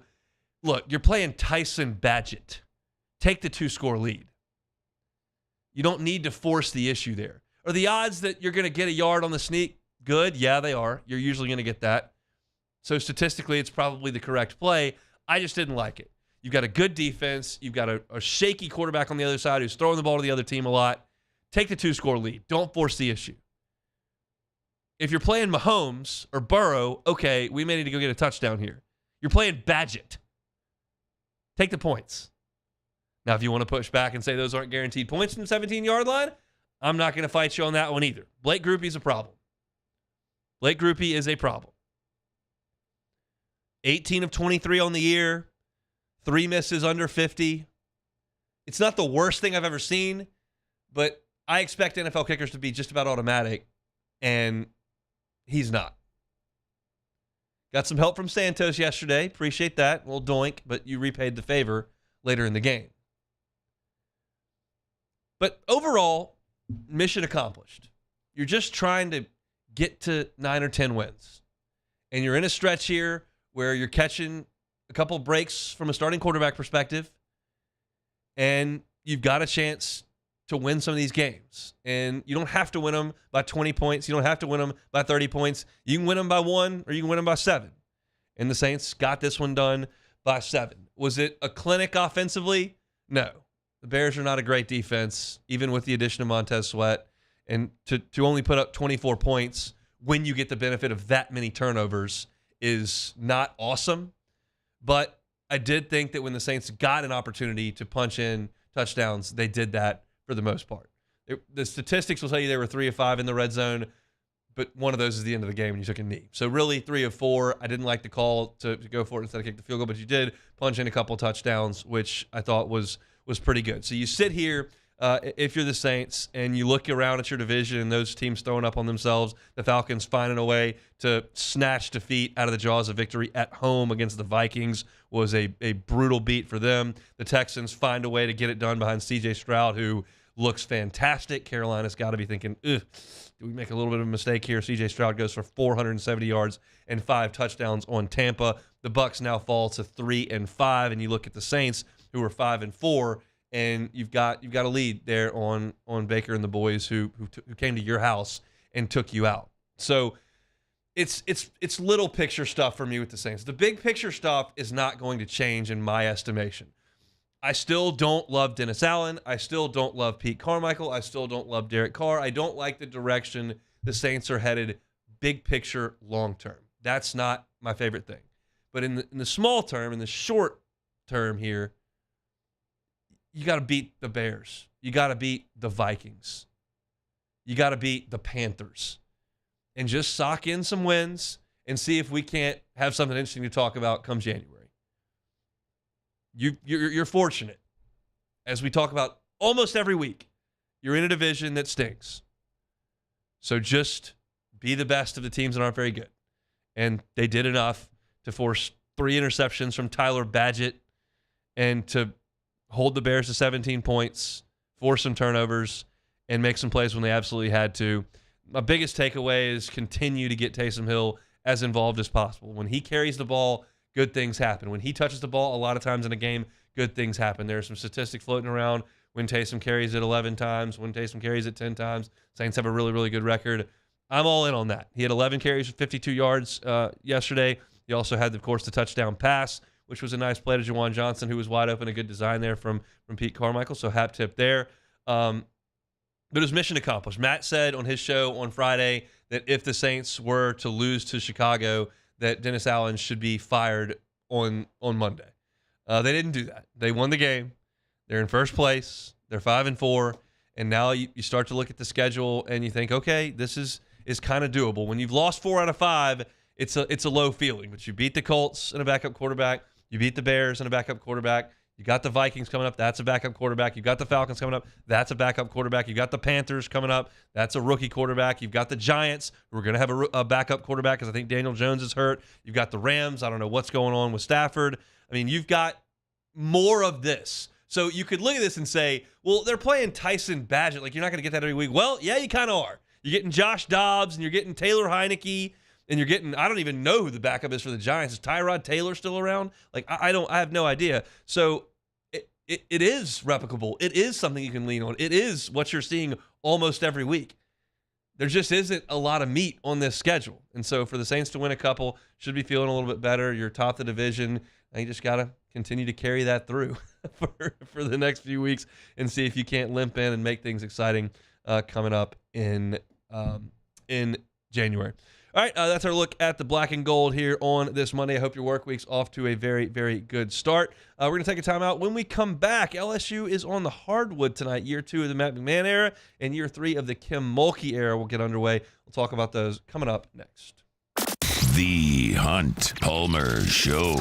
One Bath and Closets. OneBathAndClosets.com is that website. Look, if you're not looking to move because you love the interest rate that you've locked in, but feel like you could use some upgrades in your living situation, how about a brand new bathroom? David Vaughn and his team have been doing this for 40 years, redesigning and remodeling bathrooms and closets, and he can certainly help you out with that. Maybe it's a full-scale bathroom renovation remodel. They can do that. They're licensed contractors. They'll be the only call you make. You don't have to call 4 different contractors, get them all in there and figure it out. No, David Duvall handles it from soup to nuts. As he says, he'll do the whole thing. Maybe it's something simple, tub to shower conversion. Pull out that tub that you never use, put in a gorgeous glass walk-in shower, changes the aesthetic of your bathroom, changes the functionality of your bathroom, and everybody's happy. If you're thinking, I don't know if it's a great time for me to pay for that right now, financing options are available at One Bath and Closet. So go to the website, onebathandclosets.com. Click the button for that free consultation. Let David Duvall and his team come in there and look. But you can also see testimonials, pictures of their great work. It's a great website, great company, great organization, and they can help you out. One Bath and Closets at onebathandclosets.com. In times of need, get a full list of phone numbers, websites, and other important emergency information on the Demco Stormwatch page at 1045ESPN.com. Life in Louisiana is like a run-on sentence. A poem that doesn't rhyme. Life is here, now. For life's moments, big and small, always there. The right card, the right care. The importance of doing this fortified program and offering it to people down here is, number one, the only real chance you're going to get to do this is when you put on a new roof or build new. And through companies like HUDCO, who's kind of leading the way in this thing, it's going to offer the customers a huge advantage in the insurance market and the price of their insurance. You know, we're not looking to make a fortune off fortifying. We're trying to give you a better product than our competitor at the moment. I'm trying to do something that he can. I'm trying to give you something better. So a lot of these insurance shops, you're getting a re-roof, you're only paying your deductible. Let's sit down and talk about the fortified and let's see what it does to your insurance premium. You're getting a steal. Yeah. You're getting a brand new roof and a fortified certificate for your deductible, essentially. I think we're rocking and rolling.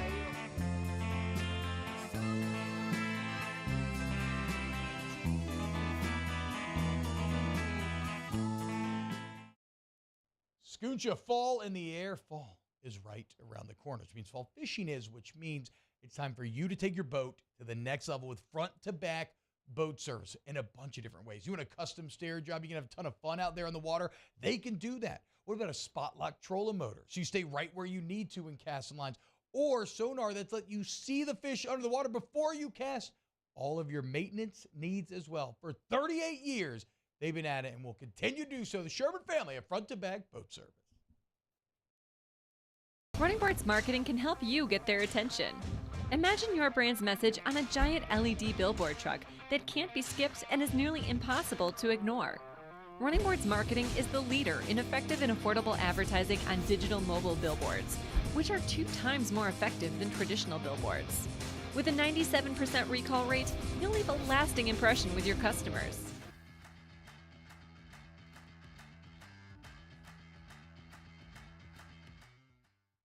Gulf Coast Office Products is a nationally recognized Savin office equipment dealer based right here in Louisiana. Over 100 employees strong, Gulf Coast has the boots on the ground to support all vertical markets, from education, engineering, legal, and finance. With the latest in office technology, from desktop to production segment units, Gulf Coast and Savin have the perfect fit for you. Call 225-756-2644. That's Moscona inviting you to join us for Monday's AFR, presented by Relief Windows. We're recapping the big one in T-Town, Tigers and Tide, and Saints Bears from the Dome. Join us for Monday's AFR, 3 to 6, 104.5 ESPN Baton Rouge.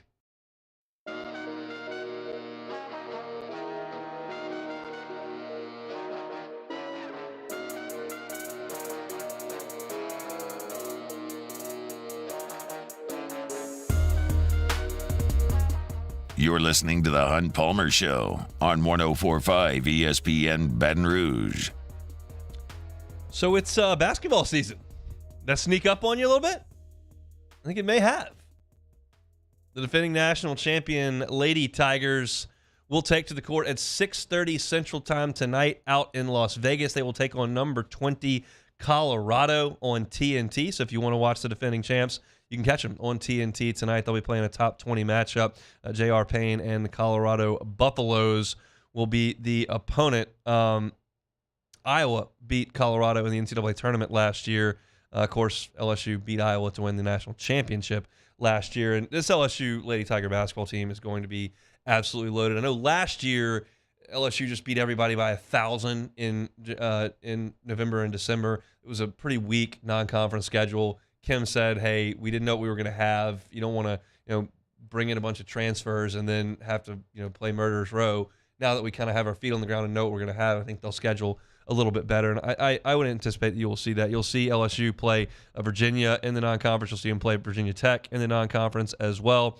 And then this game against Colorado. So a little bit stiffer tests for this. But I'm excited to watch this team play a little bit. Michaela Williams has been fantastic by all accounts, 5-star freshman from up in Bossier, who is going to be a pretty big piece to the puzzle here. We know that Angel Reese is back, that Flaugier is back. They're bringing Haley Van Lith as well, who's going to be an incredible scoring guard for him. Anissa Mora was a double-double machine last year. She comes in. So it's LSU's women's basketball team last year lost 2 games and won the national championship, and this team, I think on paper, is a lot better. So we'll see how that goes. I anticipate a big win against Colorado tonight. It'll be another big win for LSU tonight, and that'll be the men's basketball team as they take on Mississippi Valley State. The Delta Devils in the PMAC at 7 o'clock tonight. You want to get on by there. There's still tickets, plenty of tickets available. Mississippi Valley State last year was 7-27 on the year. They had an awful year in the SWAC, and I don't know that I'm going to care to do a lot of research that suggests they're going to turn that around. It's not about Mississippi Valley State. It's about LSU coming out and playing tonight, and I'm curious to watch. The exhibition, while I enjoyed it because I like watching LSU play basketball, there's just not a lot you can draw from playing Louisiana Christian. They're just so outmanned, and there'll be some of that tonight, but this Mississippi Valley State will be, at least this is a Division I program here that we're talking about. And so I'm curious to watch LSU shoot the ball tonight because they shot it so well in the exhibition. And quite frankly, they're going to have to shoot it well this year, I think. I see some deficiencies in terms of ball handling and shot creation. I see some deficiencies potentially on the defensive side of the basketball. They didn't rebound great against Louisiana Christian. But if you can shoot, you can stay in some games. It's not going to look exactly like Missouri did last year, if you recall Missouri's basketball team last year, but they stayed in a lot of basketball games and ended up winning some games they probably shouldn't have on paper because they could get hot shooting. And Tyrell Ward can get hot shooting. Jordan Wright can get hot shooting. We haven't seen Baker shoot from the outside very much, but I'm told he can stretch the floor as a 7-footer as well. So I'm curious to watch LSU shoot the basketball tonight. That's going to have to be a real strength of theirs. And it's funny because when you think about LSU's basketball team last year, you thought about just how poorly they shot the ball. But Juice Hill has moved on. Adam Miller has moved on. Don't have those guys logging a ton of time in the backcourt. Instead, you've got some guys that theoretically should shoot the ball a little bit better than what those guys did last year.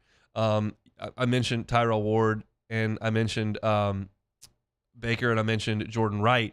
But it's not just those guys. Like, you've got a significant amount of guys who have been in college or in high school really, really strong shooters. Carlos Stewart is wired to score. He shot the ball very well last year out at Santa Clara. I'm excited to watch him play. And so Trey Hannibal's not going to be a guy that lights it up from the outside, but I'm curious to see what Mike Williams can do and if he gets a start at point guard. Guard play is the question mark for me. We know that Mwani can make threes from the corner as well and shot it well in the exhibition game. As far as the front court goes for LSU, it's going to be a lot of Baker. Will Baker's going to log a lot of time for LSU at the 5. I think Damian Collins will play a good bit at the 4. That's a McDonald's All-American, former Kentucky Wildcat, who was a 5-star recruit and kind of had some difficult circumstances in his life up at Kentucky that I've heard from Coach McMahon. It's just a fresh scene, a fresh start for Damian Collins, and hopefully the 6'9" native Texan can play very, very well for LSU and protect the rim and rebound and do some of those things. And then Jalen Reed, who has put on 25 pounds in the offseason, looks like a totally different person, is going to be a pretty big piece to LSU offensively. Jalen Reed last year, you'd look at him and go, man, that's a big guy, and he moves pretty good, but his ball handling just was not up to the Division I college level. He was bigger and stronger and faster than everybody in high school, and so he could get around with some kind of shoddy ball handling. Last year, when he put it on the floor, it was just almost a guaranteed turnover. He's improved his game this year, and you're going to need to see him clean things up a little bit, and when he's in attack mode, not turn the ball over just to get to the rim and finish. When you're 6'10", 240 pounds, like, you're a load coming down the paint, and that's what they're going to want to see from Jalen Reed in the game tonight. So that's kind of a look at the roster. In terms of style of play, I think they were intentionally very, very vanilla in the game against Louisiana Christian. I didn't see a ton of sets. They just they're kind of out there doing a lot of just freelance stuff, which is creative, and it's good. It's what you want to do in those kind of situations. I think tonight you'll see a little bit more set offense. I don't think you'll see a lot of ball screens at the top of the key with LSU in this game. That's something that they would have done a ton of with Jalen Cook. I don't think with Carlos Stewart and Mike Williams running the point and Trey Hannibal as well, you're going to see as much of that. You're going to see more isolation. You're going to see more pin down screens and starting and initiating offense that way. I'm hopeful that it's a good offensive team and it's a fun offensive team to watch. They should, in this game tonight, go out there and score a bunch of points because Mississippi Valley State is not very good, and I think LSU should be very good on offense. I'll be watching defense. I'll be watching rebounding, but the exciting thing should be the shooting. So if I had to guess on a starting lineup tonight, I would guess that Trey Hannibal will start. He's been dealing with an illness, but I would guess that he will start as a fifth-year player. I think he'll take Mike Williams' spot. So I think you'll see Trey Hannibal. I think you'll see Jordan Wright. I think you'll see Will Baker. I think you'll see Jalen Reed. And the other spot, maybe Tyrell Ward, maybe Carlos Stewart, just kind of depending on what they want to do. I don't know if they'll honor Mwani as a senior and let him play, but that's what I would expect to see from the starting lineup. And it's just a bummer when we go through that Jalen Cook is not going to be involved in any of this. That was such a big piece to what LSU was going to do on this team, and they're going to have to find a way to handle the basketball without him, and that puts Trey Hannibal in a spot that's not really his natural position, puts Carlos Stewart in a spot that's not really his natural position, puts Jordan Wright in a spot that's not really his natural position. But it's what you got to do. This is the roster you've got, so you got to go out there and play. They'll start tonight with Mississippi Valley State back in action on Friday. For those that are maybe coming in for the Florida football game, if you'd like to maybe catch some basketball, Nichols and LSU will play Friday at 7 o'clock. So good opportunity from those from around the state to come in and catch some basketball. After that, those two games that are this week at home, they'll head to Charleston next Thursday, and they'll play Dayton in that first one in the Charleston Classic. So some good teams in that field. North Florida is on the schedule. Fighting Smoke Lavals of North Florida. That's the Thanksgiving Friday game. Then they got the ACC SEC Challenge. LSU will go to Syracuse to play Syracuse up there in New York. Southeastern's on the schedule, and the big non-conference home game this year is Kansas State. Of course, remember Coach Tang's Kansas State team made the Final Four last year, and they come to the PMAC Saturday, December the 9th. That's a 12:30 tip-off in the Maravich Center. So that's the biggest non-conference game at home. For those that are over in Houston, another really big non-conference game. LSU will play Texas over there in the Toyota Center. That's on the following Saturday, December the 16th. So those of you over in Hustletown that want to catch LSU hoops, you can do so against Texas at 11 o'clock. Then they'll play Lamar, Northwestern State, and then get into conference play on Saturday, January the 6th with Texas A&M. So I'm excited to watch a little hoops tonight. I think the girls will do just fine against Colorado. The guys will run away from Mississippi Valley State. But just curious to see how it looks in year number 2 under Matt McMahon. I've said this since he took the job. Year 1, to me, was a wash. That's just too difficult a situation for any expectations whatsoever. I don't feel that way about this year. This team should go out there and they should compete, and the program should move forward this year. You won't learn anything about that tonight, but it should be a different team, and hopefully it's a team that competes a little bit at a higher level and can rattle off some SEC games, whereas last year's team just could not find it offensively to win anything after that Arkansas game early on in SEC play. So that's your look at a little basketball this evening. The ladies out in Vegas at 6:30, the men here in the PMAC at 7 o'clock. We'll react to all of that on tomorrow's show. Take one more time out. When we come back, we'll close out a Monday edition of the Hunt Palmer Show. You are now listening to the Hunt Palmer Show. LWCC is Louisiana Loyal, elevating and celebrating champions of Louisiana. Marucci Sports, champion of Louisiana. Started out just making bats in the backyard. Now all of a sudden you're talking about one of the most successful companies in Louisiana. But it's not just their success in the business world, it's their impact on the state. It's the tourism impact that they have with their Marucci World Series each and every July that brings thousands of youth athletes, coaches, parents to Baton Rouge. It's their baseball performance lab where they hire people from around the country and bring great talent into our state to work. They keep great talent in our state working. Marucci Sports, certainly a champion of Louisiana. If you know a champion of Louisiana, it could be a company like Marucci Sports, could be a nonprofit, could be a business that's doing great philanthropic work, could be a person. We want to tell their story, and LWCC has this Champions of Louisiana program to tell these stories. So go to lwcc.com/champions. You can see all the champions that we've told you about over the last 2 years, and you can nominate a champion of Louisiana. Marucci Sports, a champion of Louisiana. LWCC is Louisiana Loyal. Our listeners fire off their opinions on the jimsfirearms.net hotline at 499-1045. Keep listening for your next chance to shoot us your thoughts with the jimsfirearms.net hotline on 1045 ESPN Baton Rouge. Gulf Coast Bank and Trust is giving our customers the power to bank anywhere, anytime during this challenging event. And we're right there with you. Our mobile banking app is a smart way to manage your money and time. Gulf Coast Bank and Trust, the bank that cares about you.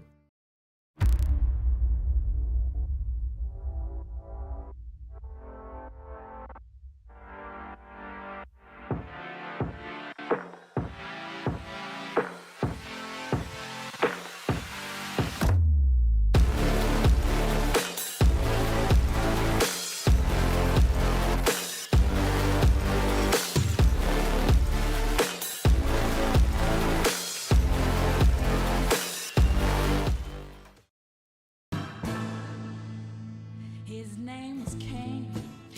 He had a horse along the countryside. I saw him ride. One day they found him.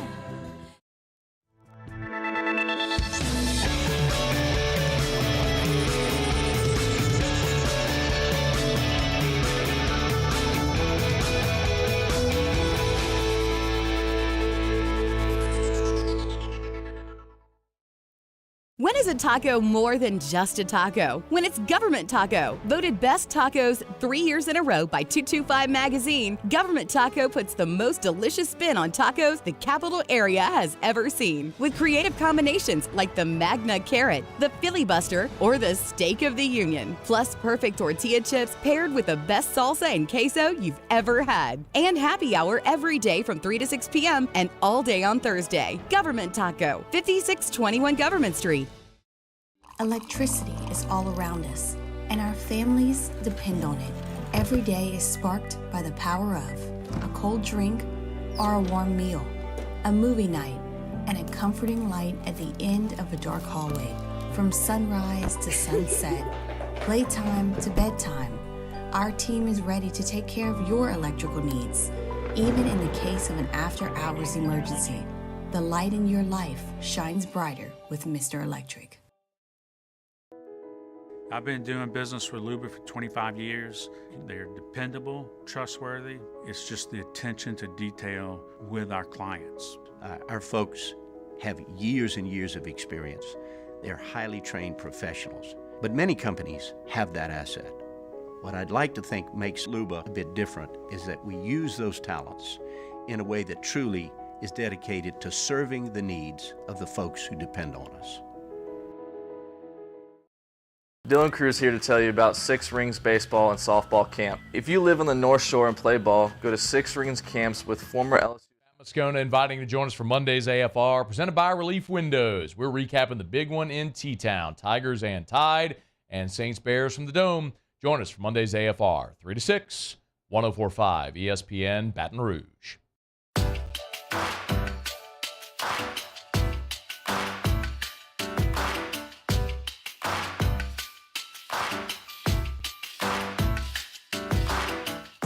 This is the Hunt Palmer Show on 104.5 ESPN Baton Rouge. Hope your work week's off to a good start. Monday edition of the Hunt Palmer Show. Thanks for hanging out with us from 1 to 3 each and every day. It's been a fun one outside of talking about, well, an unfortunate circumstance on Saturday night. But the Saints won on Sunday, so that's a good thing. One thing left to do here on this Monday edition of the Hunt Palmer Show, and that is play, take it, or leave it.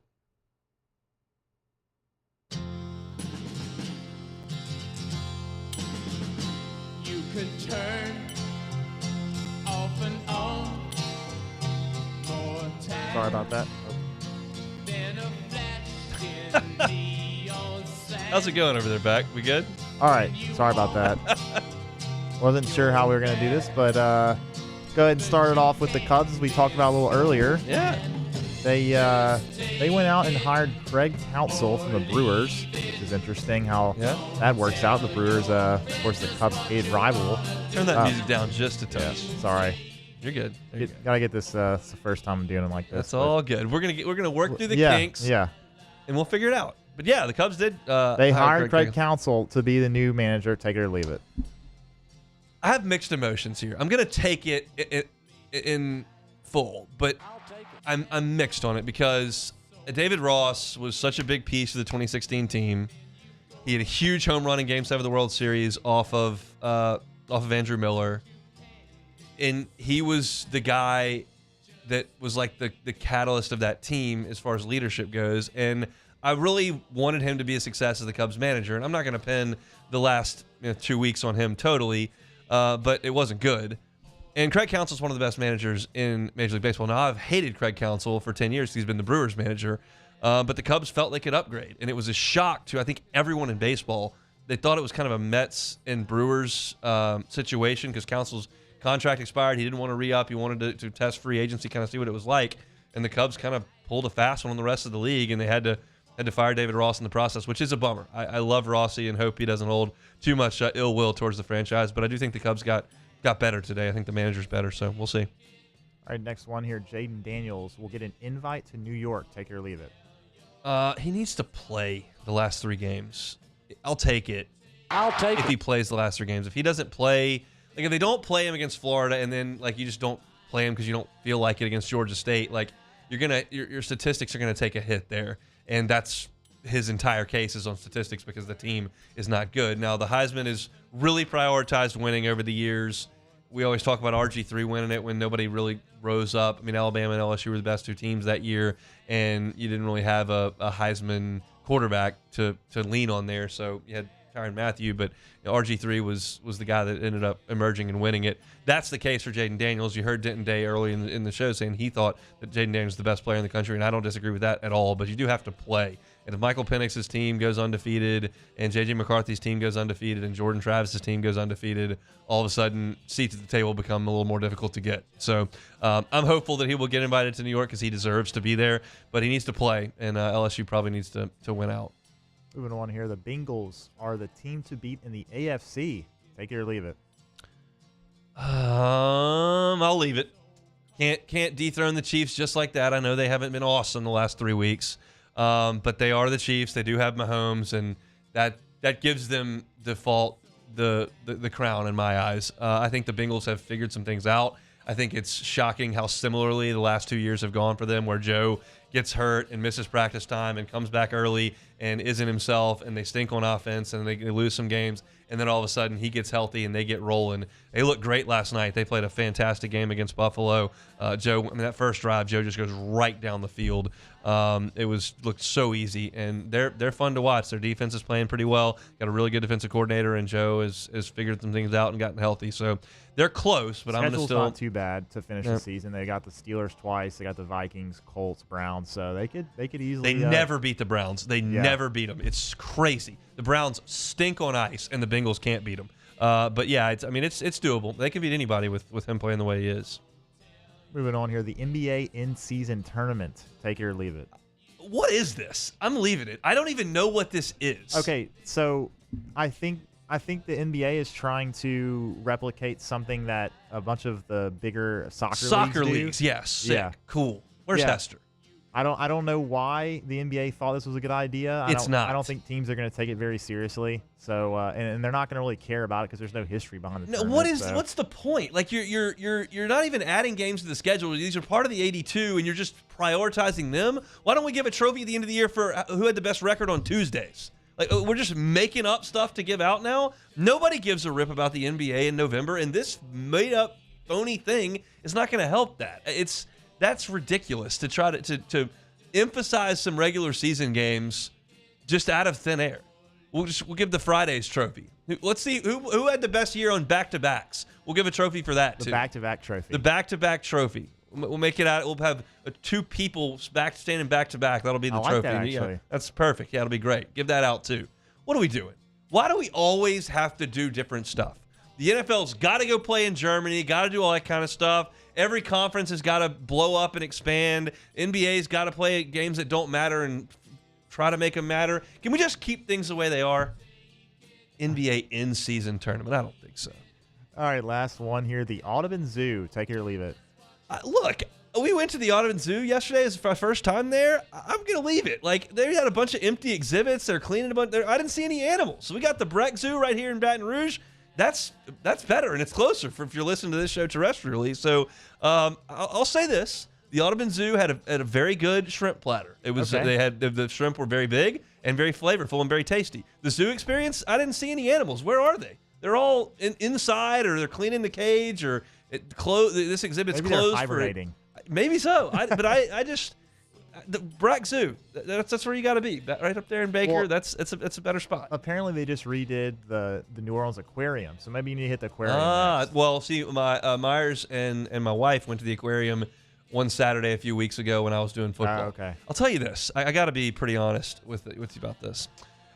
This pre and post game gig with LSU. One, I love to do it. It's a dream to work for the LSU Sports Radio Network. I like tailgating and would rather probably do that than sit there and work, but. I love the gig. One of the great perks though is when there's like some Saturday trip somewhere, there's a birthday party or something. I don't even get invited to go. Like it's not even a question of whether or not I've got to go to the 3-year-old's birthday party on the North Shore or something. It's just nope. Well, he's got the game, got to work. Yeah, that's a thing of beauty. I don't have to worry about that. That's nice. It is very, very nice. That's it for Take It or Leave It here on this Monday edition of the Hunt Palmer Show. I'm still a little shaken up by the whole Cubs thing today. They had a manager, and then all of a sudden just went and hired a new manager and fired the other one in the span of a day. I mean, what would be comparable? Like, it'd be like if maybe, like, I don't know, if Bill Belichick went to coach, like, the Dolphins or something. I don't know. Like, I don't know how to compare this. Well, Council's not that accomplished. They've won a ton of games. Well, they haven't won like, anything in terms of a rival team. Yeah, like, I mean, you don't see this. No, it doesn't happen. It's odd. I mean, you've seen. No, I can't recall a situation similar to it. I know that Joe Madden was when he left the Rays to go to the Cubs, it was kind of a interesting deal where he might have gone back to the Rays, but then decided he was going to leave and go to the Cubs. It's just a weird deal. So I'll take it. I think he's a pretty good. Manager. So that's it for Take It or Leave It here on this Monday. Excited for tomorrow's show.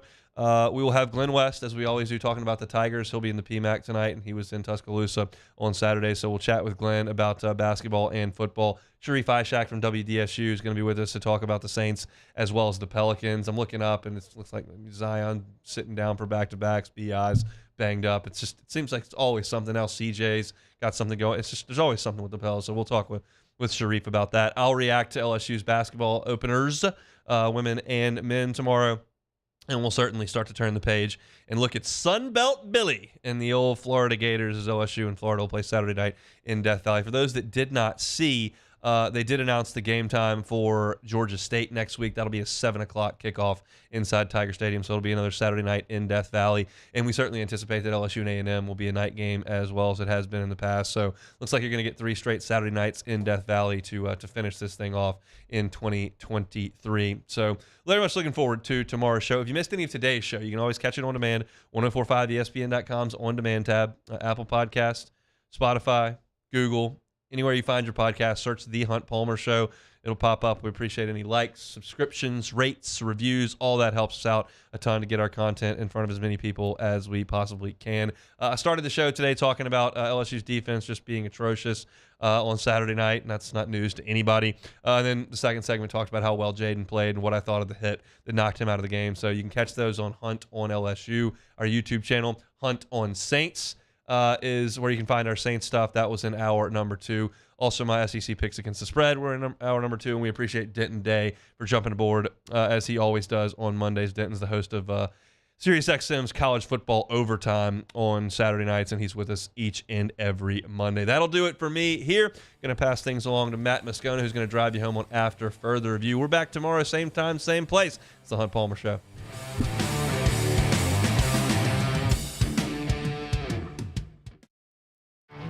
There it is, the extra mile, on the border of expected and extraordinary for those willing to go further, like vans customized for work or play, with safety and tech to keep you connected, supported by a 5-star sales, service, and finance team, and backed by the 1-star you know. So go the extra mile. It's never crowded, because so few have what it takes to go there. Mercedes-Benz Vans. The Windsor Senior Living Community in Mandeville, Louisiana is a beautiful, vibrant apartment community geared towards seniors. They are nestled right in the heart of Mandeville, where seniors live a more carefree lifestyle in spacious apartments with the peace of mind that comes from having a little extra help. Call the Windsor at 985-624-8040 to schedule a lunch and tour. Come see how the Windsor can be your passport to peace of mind. Life in Louisiana is a song. A symphony of sound, colors, and movement. Life is here, now. For life's moments, big and small, always there. The right card, the right care. Scooncha, fall in the air. Fall is right around the corner, which means fall fishing is, which means it's time for you to take your boat to the next level with front-to-back boat service in a bunch of different ways. You want a custom stair job, you can have a ton of fun out there in the water, they can do that. What about a spot lock trolling motor? So you stay right where you need to in casting lines, or sonar that's let you see the fish under the water before you cast. All of your maintenance needs as well. For 38 years, they've been at it and will continue to do so. The Sherman family of front-to-back boat service. Running Boards Marketing can help you get their attention. Imagine your brand's message on a giant LED billboard truck that can't be skipped and is nearly impossible to ignore. Running Boards Marketing is the leader in effective and affordable advertising on digital mobile billboards, which are 2 times more effective than traditional billboards. With a 97% recall rate, you'll leave a lasting impression with your customers.